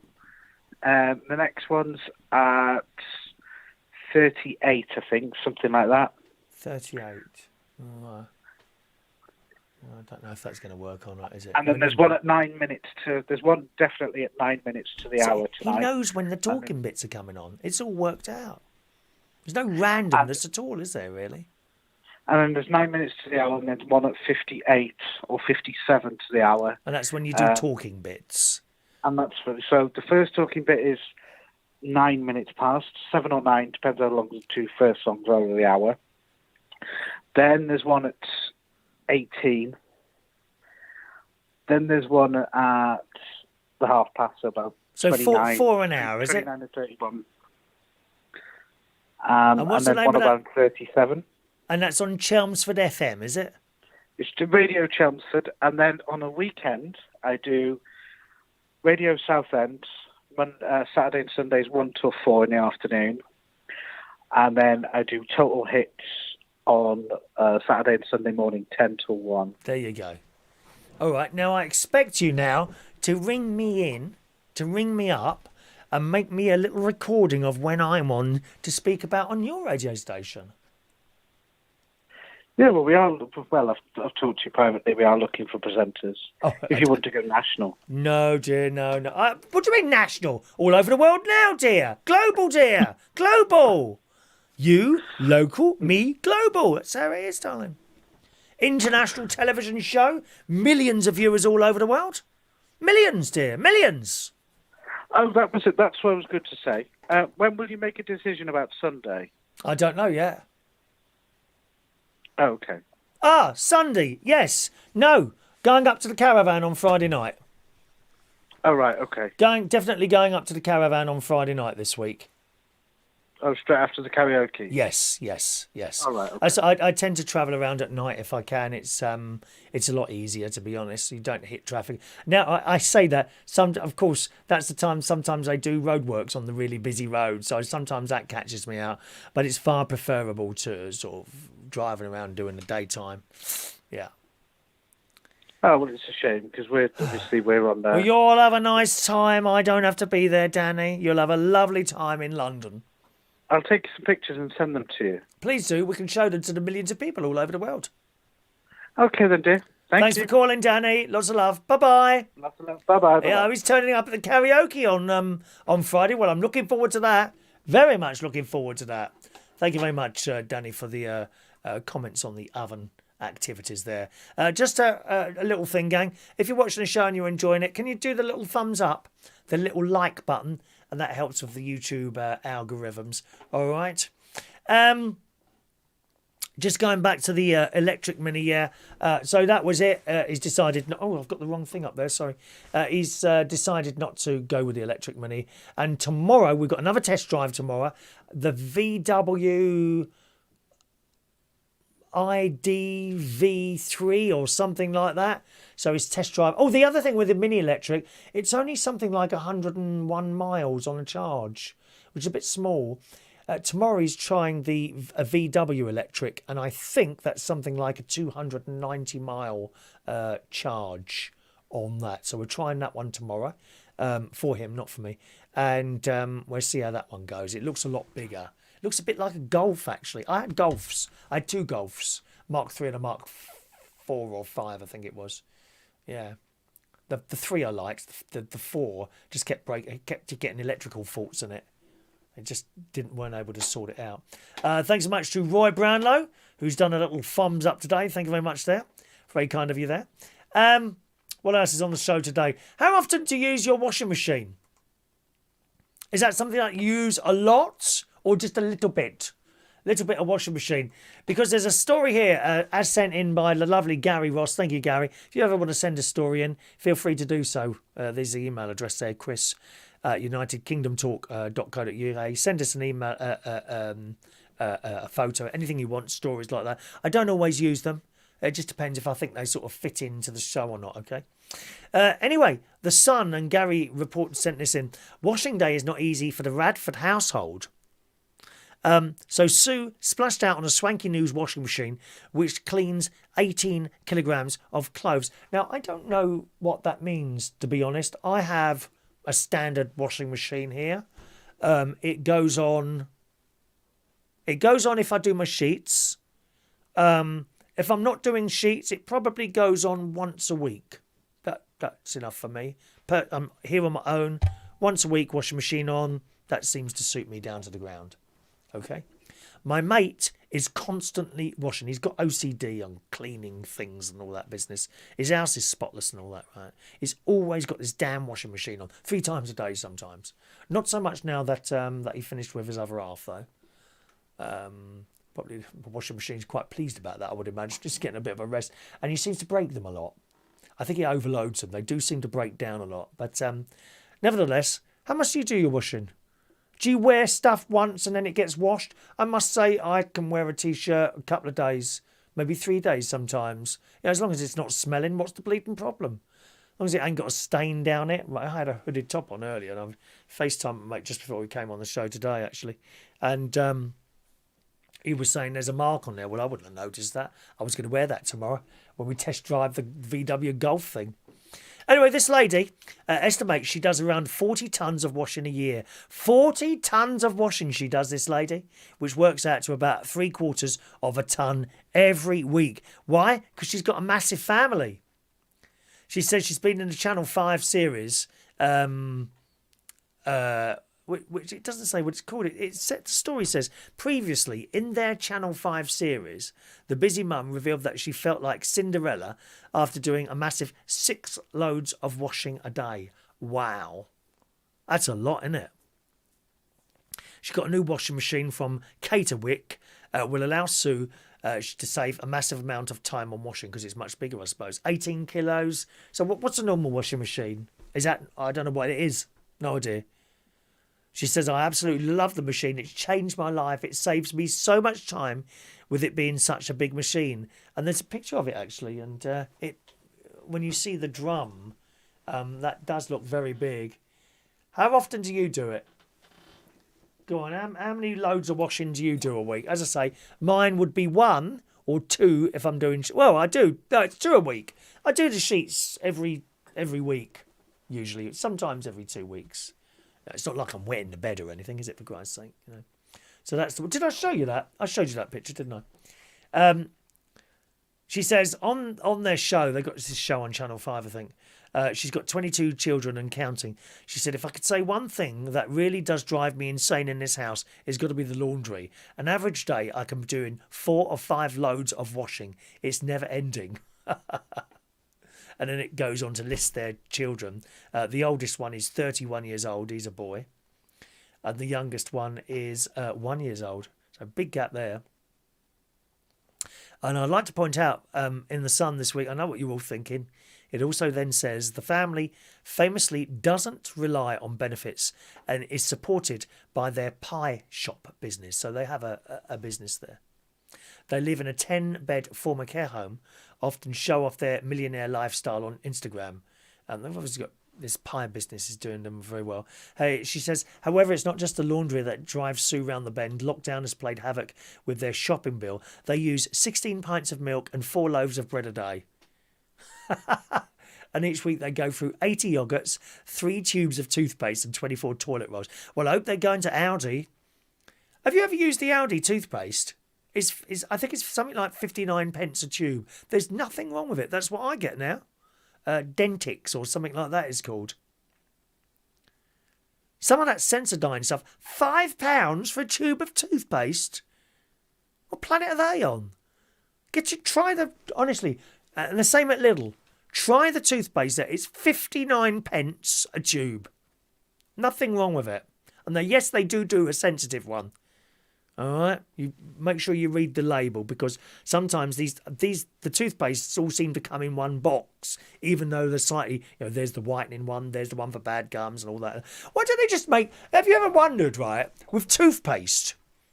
You've got the one that makes white teeth, one for the gums, one that does tartar, one that's for sensitive teeth. Why can't they just make one toothpaste with all these things in it? Is there some sort of chemical reaction that happens between the different ingredients that's the reason they can't make the one tube of toothpaste? It'd be a lot easier, wouldn't it? You don't have to go for it. Which is my one? Just put everything in the one tube. Surely that would work. She says, there seems to be an endless stream of clothes that need washing in their household, but Sue is positive that the Catwick machine will relieve some of the stress. I don't know how much that is. I wonder how much is was it a Catwick? Did she have a link there? Catwick. There we go. There's a link. Catwick washing machine. Catwick.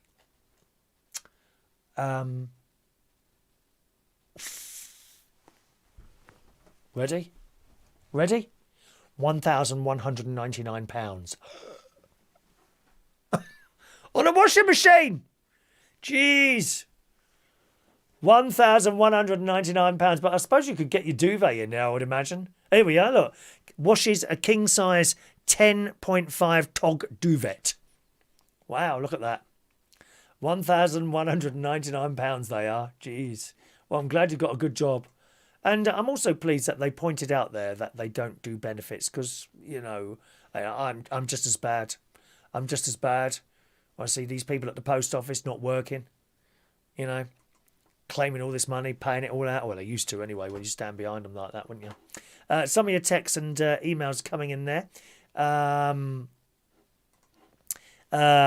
Vera wants to know, what's the difference between butane and propane in caravans? I think... Well, each gadget will either take one or the other. The fire, the push-around fire in my caravan, that was butane, a blue bottle, okay? And they're like, so big. You can carry them. They're all right. You put them in the back, you plug the thing on, you turn this thing which opens something. And then it works very well. And as I say, that push-around fire that I had in the caravan, I've still got it. It's kept in the shed just in case I have an electric power failure and it's freezing cold. I can just get it out and put it on, And the propane runs the cooker and the gas fire in the living room. Maybe it's because it's that type of gas. I'll be honest, I don't know what the difference is. All I know is that certain gadgets take that type of gas and other gadgets take that type of gas. So I don't really know, Vera. Maybe the blue is naturally hotter than maybe the blue, because the propane are orange. They're big, tall bottles, right? They last for ages. All I use mine for is the cooking and hot water. And the last time I changed that was last April.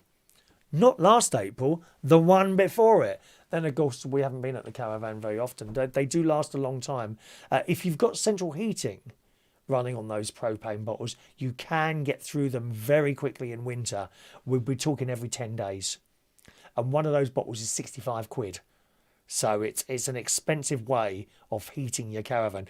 I think they do say if you've not got mains gas, it's actually cheaper to heat your caravan electrically rather than with gas. But you haven't got much electricity coming into the caravan, unless you do something like I've done with the air source heat pumps, because they're only 800 watts. You imagine a little fan heater is 2,000 watts. It's got an element in it. Those air source heat pumps, which look a little bit like my thing up there, okay? That's an air source heat pump in effect. They do cold air and warm air, and that works really well. And they're only 800 watts, those ones, Vera. She uses her washing machine only once a week. That's enough, isn't it? That's all you need. Vera says the woman should send her kids to the nearest river and let them beat their clothes against a stone. I mean, you see people doing that, didn't you, in the poorer countries? You know, don't forget, gang, not everyone lives in houses and flats or even caravans. There's plenty of people living around the world with no home. Wooden shacks, bits of corrugated iron. You know, all they can possibly do is keep the blooming rain off. And mud huts. People still live in mud huts. Eskimos. It's like being an Eskimo, living in that little snow igloo thing, isn't it? It's apparently quite warm, those things. Do they not drip inside? Do they light fires in them? Oh, I don't think I'd like to be an Eskimo, would you? Not my cup of tea, I'm afraid. All right, let me just... thank you very much to Roy Brownlow. He's sent a tip tonight. Thank you, Roy. Thank you very much to Roy Brownlow sending a tip. I better check the PayPal one as well in case anyone's sent on there. Sometimes people send it. I do like to sort of thank you during the show if anyone ever sends tips. Although if I don't, I always see it afterwards. And I thank you on the next show. Thank you very much to those of you that send in tips. That's all right. There we go. Yeah, I think someone sent in a tip tonight. Hang on a minute. Let's have a look. What have I done in here? Thank you very much to the Shed Singer. The Shed Singer has sent in a tip as well. Thank you very much for that. It's very kind of you. Oh, 3 tips tonight. I'm in the money. I'm in the money. Thank you for Shed Tips, who writes, keep up the good work, keeping people happy. That's what I try and do. That's what I try and do. Best regards, Craig Mackenzie, the Shed Singer. Are you singing in a shed now? You'd have to video yourself singing a little song in a shed. If you can do it a cappella without the backing music, I'd be able to show it. Yeah, you see. All right, thank you. That's very touched. And Roy Brownlow says on a little note on there, here's your advert payment from DW News. DW News for me and for you. I could do you a little jingle if you want, Roy. Would you like a little jingle? What would you like me to say in your jingle? Do let us know. I don't know if John Parrish is still there. We made him wait a little bit, but I'm wondering if this is anything to do with you, John, because there's a story in the Daily Mail a couple of days ago, an engraved deer toe dating back 51,000 years. Now, is this anything to do with you? Because you're quite old, aren't you? You know, from the sort of dinosaur era. How did you manage to survive those little dinosaurs going around that eat people with all the teeth? They go around like that, don't they? Running like that, don't they? Aren't they funny?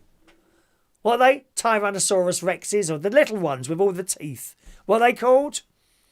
Great nephew George likes dinosaurs. Well, he used to like dinosaurs. I think he's more into sports now. He does all these different sports, Great nephew George. Great nephew Harry, he won an award, I think this week. It was a picture of him in his football kit up at Luton. Anyway, the Daily Mail reports an engraved deer toe dating back 51,000 years is the oldest ornament in the world, according to researchers who say it shows Neanderthals had an eye for aesthetics. Oh, Neanderthals. Are they the ones who can actually do stuff but don't have that much brains? You know the sort. Alpha males. Oh, don't we love them? Oh, Christ. Alpha males, I can't stand them. You will do as I say and I won't do anything that I don't want to do. Those sort.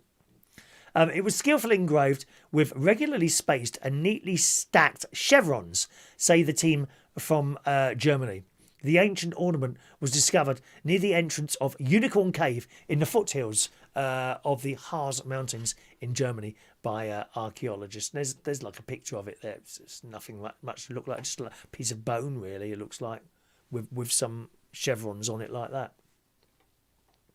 It's wonderful finding those sort of things. I reckon John Parrish's toes are like that, a little bit like that. They look like antiques. You know. Oh, John, I hope you don't get Sherry to cut your toenails, do you? I mean, that is going beyond the call of duty. Having to cut your dirty, stinking toes. Sherry, please don't tell me that you have to cut John Parrish's toes. Does he make you do that? Oh.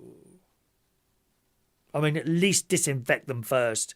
Can't you put them in a bucket of bleach or disinfectant?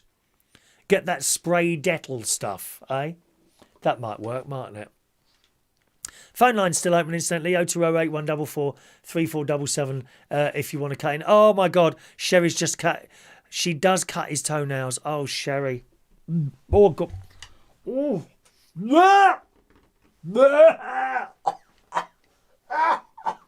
Oh, God, Sherry. How do you do that? Do you wear a little mask or something like that?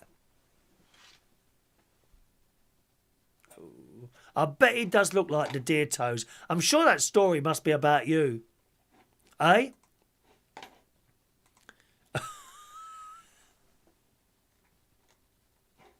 That's not the only story that I thought about John Parrish today. There's another one here. Humans are on the verge of living to more than 130 years of age. Now, I saw that headline and I thought, what does it mean, on the verge? We've already got one of them watching the show in the form of John Parrish, who is at least 130 years old. As you well know. Poor old soul, bless his heart, darling. He might have been out there. He's probably had his night nurse now. His warm cup of Complan. And his prunes before he's gone to bed tonight. It says, humans are on the verge of living to more than 130 years of age, with the record showing the oldest person guaranteed to be broken by the end of the century. The number of people who now live past the age of 100 has been on the rise for decades, up to nearly 500,000 people worldwide as this year. Would you like to live past 100? If everything's working, I mean, even now, you know, I'm 58, I have a little bit of a problem with my knees sometimes. My back seems to get hurt once a year. Certainly struggle sometimes moving around. I'm certainly not as... I don't feel... Well, the weird thing is I don't feel I'm as mobile as I used to be in the house. But outside, you know, I walk around collecting the litter and this, that and the other now. And it's dark now. Look, it's gone really dark out there. Already, after only 2 weeks of the clocks going... Sorry, after 2 weeks of us reaching, you know, that midpoint of the sun, already it's now dark at 10 o'clock. Oh, God. And here it all comes round again, doesn't it? It all comes round again. It says that there are, however, far few supercentenarians, centenarians, people who live to the age of 110 or even longer, explained researchers from the University of Washington. There is actually there is a picture. I think this is John Parrish actually in this picture. Let's have a little look there. Just a moment now. I think this is actually John. Is this John Parrish in this picture? I'm not quite sure. There you go. Is that you, John? There's no name mentioned. Is that you actually there, John? Perhaps, I'm not sure if it is. I don't think this one's got... Look, there is an actual picture there of John's skin. Look at that.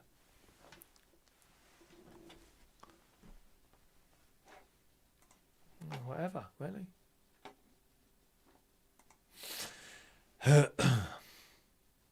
It says such extreme longevity will continue to rise slowly by the end of this century, they found, and estimates now show a lifespan of 125 or even 130 years. Wow. So there you go. You know, everyone's going to live longer. Average life expectancy around the world. Well, it seems to be longest in Japan. 84.3 years. I don't know why that is. I think they have a particularly good diet, don't they, in Japan? We are 1, 2, 3, 4. We're fourth one down, which isn't bad. It's Japan, 84.3 years. Australia, they have a good life there, don't they? Australia. If I was a younger man, and I had a career, a skill. Well, I mean, I did. I did have a skill once. I was a telephone engineer. I couldn't go back and do the job that I used to do now because it's changed so much. There were no fibre optics when I was working for BT. There was certainly no computers. It was just basically 2 wires with a phone at the end, you know.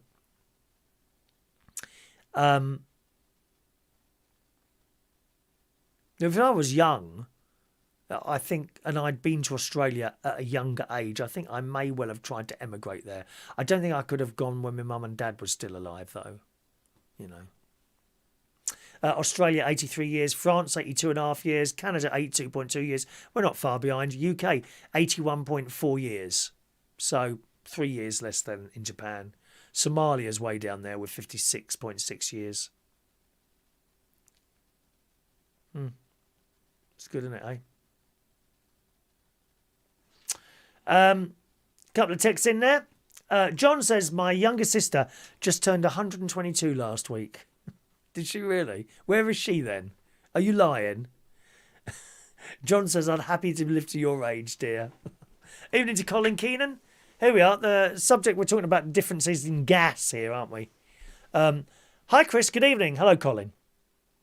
On the gas question, one difference is that butane will freeze before propane at around -5 degrees. Thank you for that. Yes, I remember being told that now. Yeah. So, I mean, if you are freezing cold, and believe me, out in the sticks in a caravan, inside a caravan, it can get to -5. If it's that cold outside, it will be colder inside. And then your gas fire won't come on, will it? Unless, of course, it's in the same room and you've heated it up already, I suppose. But you wouldn't actually be able to light it. He also says propane doesn't freeze until -20. Propane is better for storing outside in the winter. There may also be a slight difference in heat output between the two. And that's from Colin Kay. So thank you very much for that, Colin. Very kind of you to say that. And Gary Ross now, he's sent in a tip as well. Not only from his missus, but from Gary Ross as well. Thank you for your tips tonight. It's very kind. Is it a particularly good show or something? It just seems normal to me, to be honest. Thank you, Gary. Thank you, Gary and Leslie and Roy. Gosh. And Shed Singer. All these tips tonight. You're very kind. Thank you very much. It's very kind of you. All right, now what else have we got here? Oh, the circle beard. I mean, how bleeding stupid does this look, right? I mean, just absolutely. Look at this.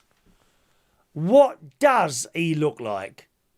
This is in the Daily Star, the news. It's our, I think this our leading story thing, which we've managed to do nearly 2 hours after we started the show.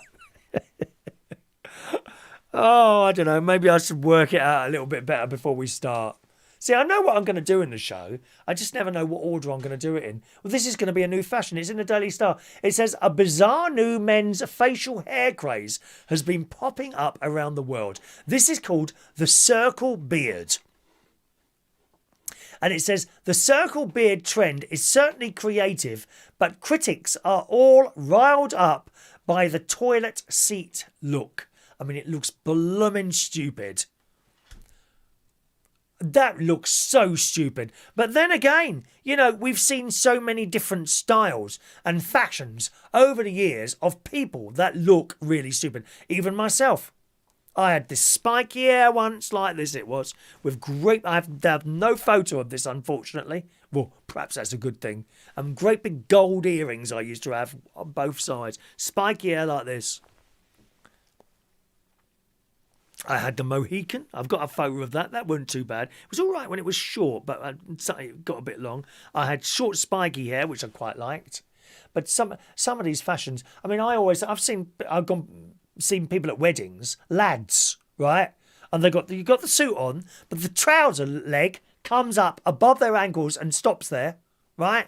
And that bit is just showing bare ankle.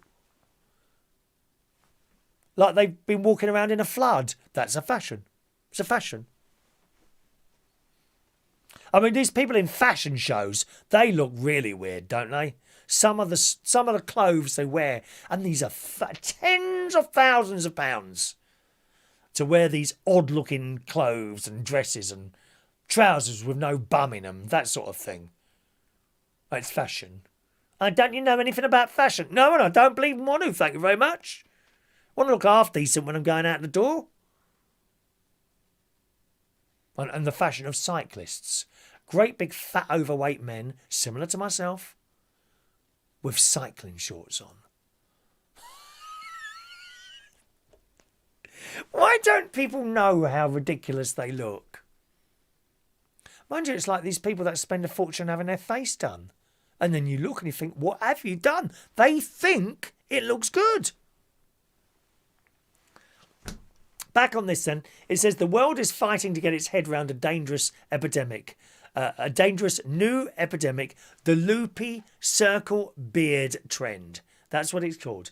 Lockdown boredom is being blamed for the grooming a great crime against fashion, with bored blokes across the planet landing on the vile style after experimenting with clippers at home. Now, come on. Would you rather me turn up like that or like that at your house? I'm going with the second one. I'm going with that one. I think I'd look better like that than I would do like that. Ludicrous. Lockdown boredom is being blamed excuse me, for the grooming crime against fashion, with bored blokes across the planet landing on the vile style after experimenting with clippers at home. But the internet has seen a huge backlash against the hair horror, with droves of objections saying circle beards make them angrier than bullets. One critic who was seething, they should call it the toilet seat, while others branded them circle and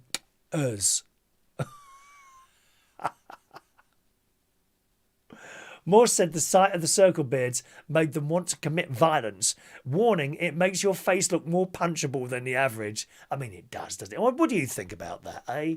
How does that look to you, that awful haircut? There it is again. One more time. Others vowed to use anyone sporting one as target practice to eradicate the style from the planet. That is actually a thing, and they got various other photos of blokes with their, good-looking blokes, admittedly, with their blooming hair done like that. Aren't they awful? Aren't they awful? Never mind, each and every one to their own, actually. John says, I've seen pictures of you. You look like Nigel Kennedy. Who's he then? Nigel Kennedy. What does he do? Is he an actor? I don't know who that is. Nigel Kennedy. Nigel Kennedy. No idea who that is. Shed Singer's there. Shed Singer, who sent in a lovely a little tip earlier on. Thank you very much for Shed Singer.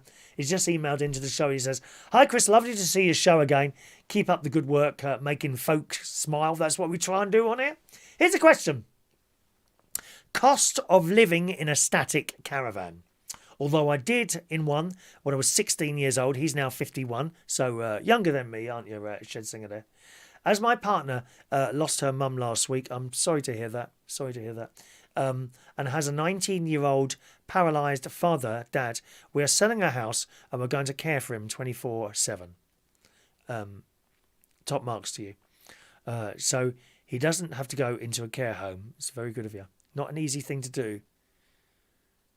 Really not an easy thing to do. I don't think anyone can do it. You've got to be a very special person to give everything up and care for someone. Really. He says it's a sacrifice I'm happy to support as it's family and it's the right thing to do. I was thinking, as I will need a bolt hole for my work, so I don't wake people coming in some nights at 3 a.m. or leaving at 3 a.m., I need to do a couple of days to keep an income coming in. So I'm thinking about a static caravan home on our site and then just use that when I need to go out early or come in late. I'd be interested to know about your costs regarding gas and electricity on the site. I don't really fancy keeping in my van. I'm a little old for that now. Stay groovy, fell. P.S. Left you a little tip, and thank you for the tip, Shed Singer, Craig McKenzie. Well, you wouldn't need to spend a fortune on a caravan, really. It's the site fees that you've got to look at. The caravan site I'm on have very, very reasonable site fees. The ground rent there that I pay annually is at the moment £1,400. That's for the whole year. That includes water, right? I can use the caravan for 10 months of the year. Some sites are far, far more expensive than that. It depends what you want. You've got to do a lot of homework. There are also pitfalls. You have absolutely no rights whatsoever on a caravan site. I could get a phone call in the next 5 minutes from the owner of my caravan site saying, thanks very much, Chris. Not giving you a reason, but we want you to leave tomorrow or next week. And that's it. You have no rights whatsoever on a caravan site. That's why I say to you, don't spend a lot of money on a caravan. That being said, they are more expensive at the moment, just because that's how it is. You asked for the price of a gas.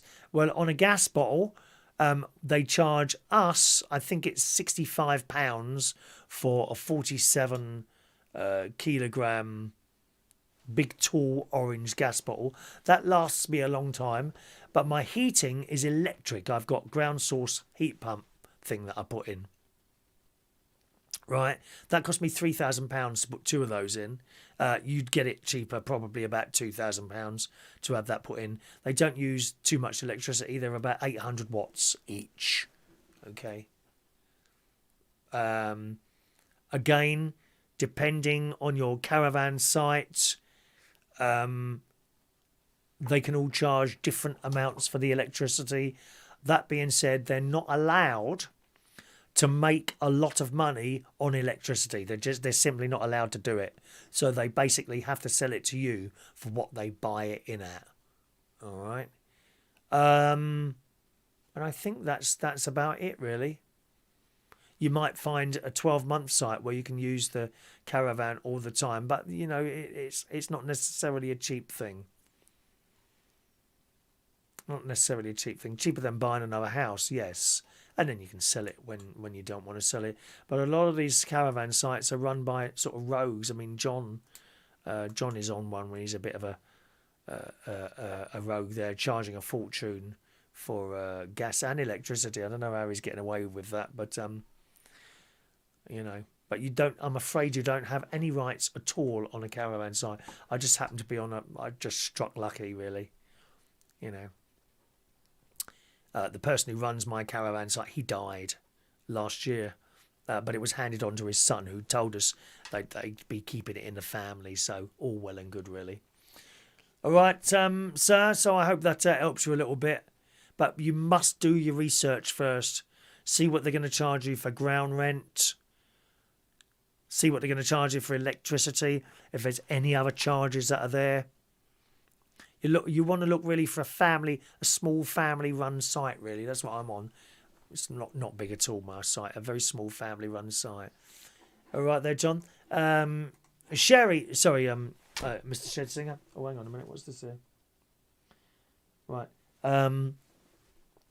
Sherry says, I've uploaded a video about caravan tips, and you can find that. She's got a YouTube channel, Sherry DMP, all one word, all right? Sherry DMP, so there's a little video she's uploaded about caravan tips. And, of course, it's good to get lots of other different opinions from various different people, all right?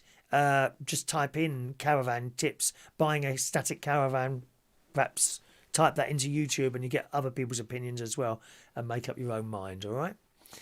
Vera says, I think you'd rather roar a bra than hair like that. I think so as well. I think so as well, Vera. Okay. All right. I think we're gonna we'll wrap it up there, my darlings. Hang on, have we got one more chat coming in there? 1 second there. Let me just double check that for you. George Bond, good evening to George Bond. He's just joined us towards the end of the show there as well. So thanks so much for joining us on the show tonight. And again, thank you all of those that done a little thumbs up thing on the like thing. Much appreciated that. All right, my darlings. Thank you, those of you that sent in tips tonight. I'm really touched with the with like 4 tips tonight. It's very kind of you, very kind indeed. Thank you very much for that. Our next show will be on Sunday night. Sorry, it will be on Thursday night. Our next chat show will be on Thursday night at 8 o'clock on this channel. Right, Thursday night, 8 o'clock on this channel. Just to let you know, Alan Ross is not on Reach on Air tonight. He's not feeling too clever. Okay, so no Alan Ross on Reach on Air tonight. I'll be on there tomorrow morning. There we go. 9 o'clock in the morning. It's all set up ready for tomorrow, Wednesday, the 7th of July, just after the... look, that shouldn't be on that. I can just turn that over there. There we go. Starts at just after the 9 o'clock news tomorrow morning, reachonair.com. Have a good evening. Thanks for watching and listening. I'll see you again very soon. Good night now.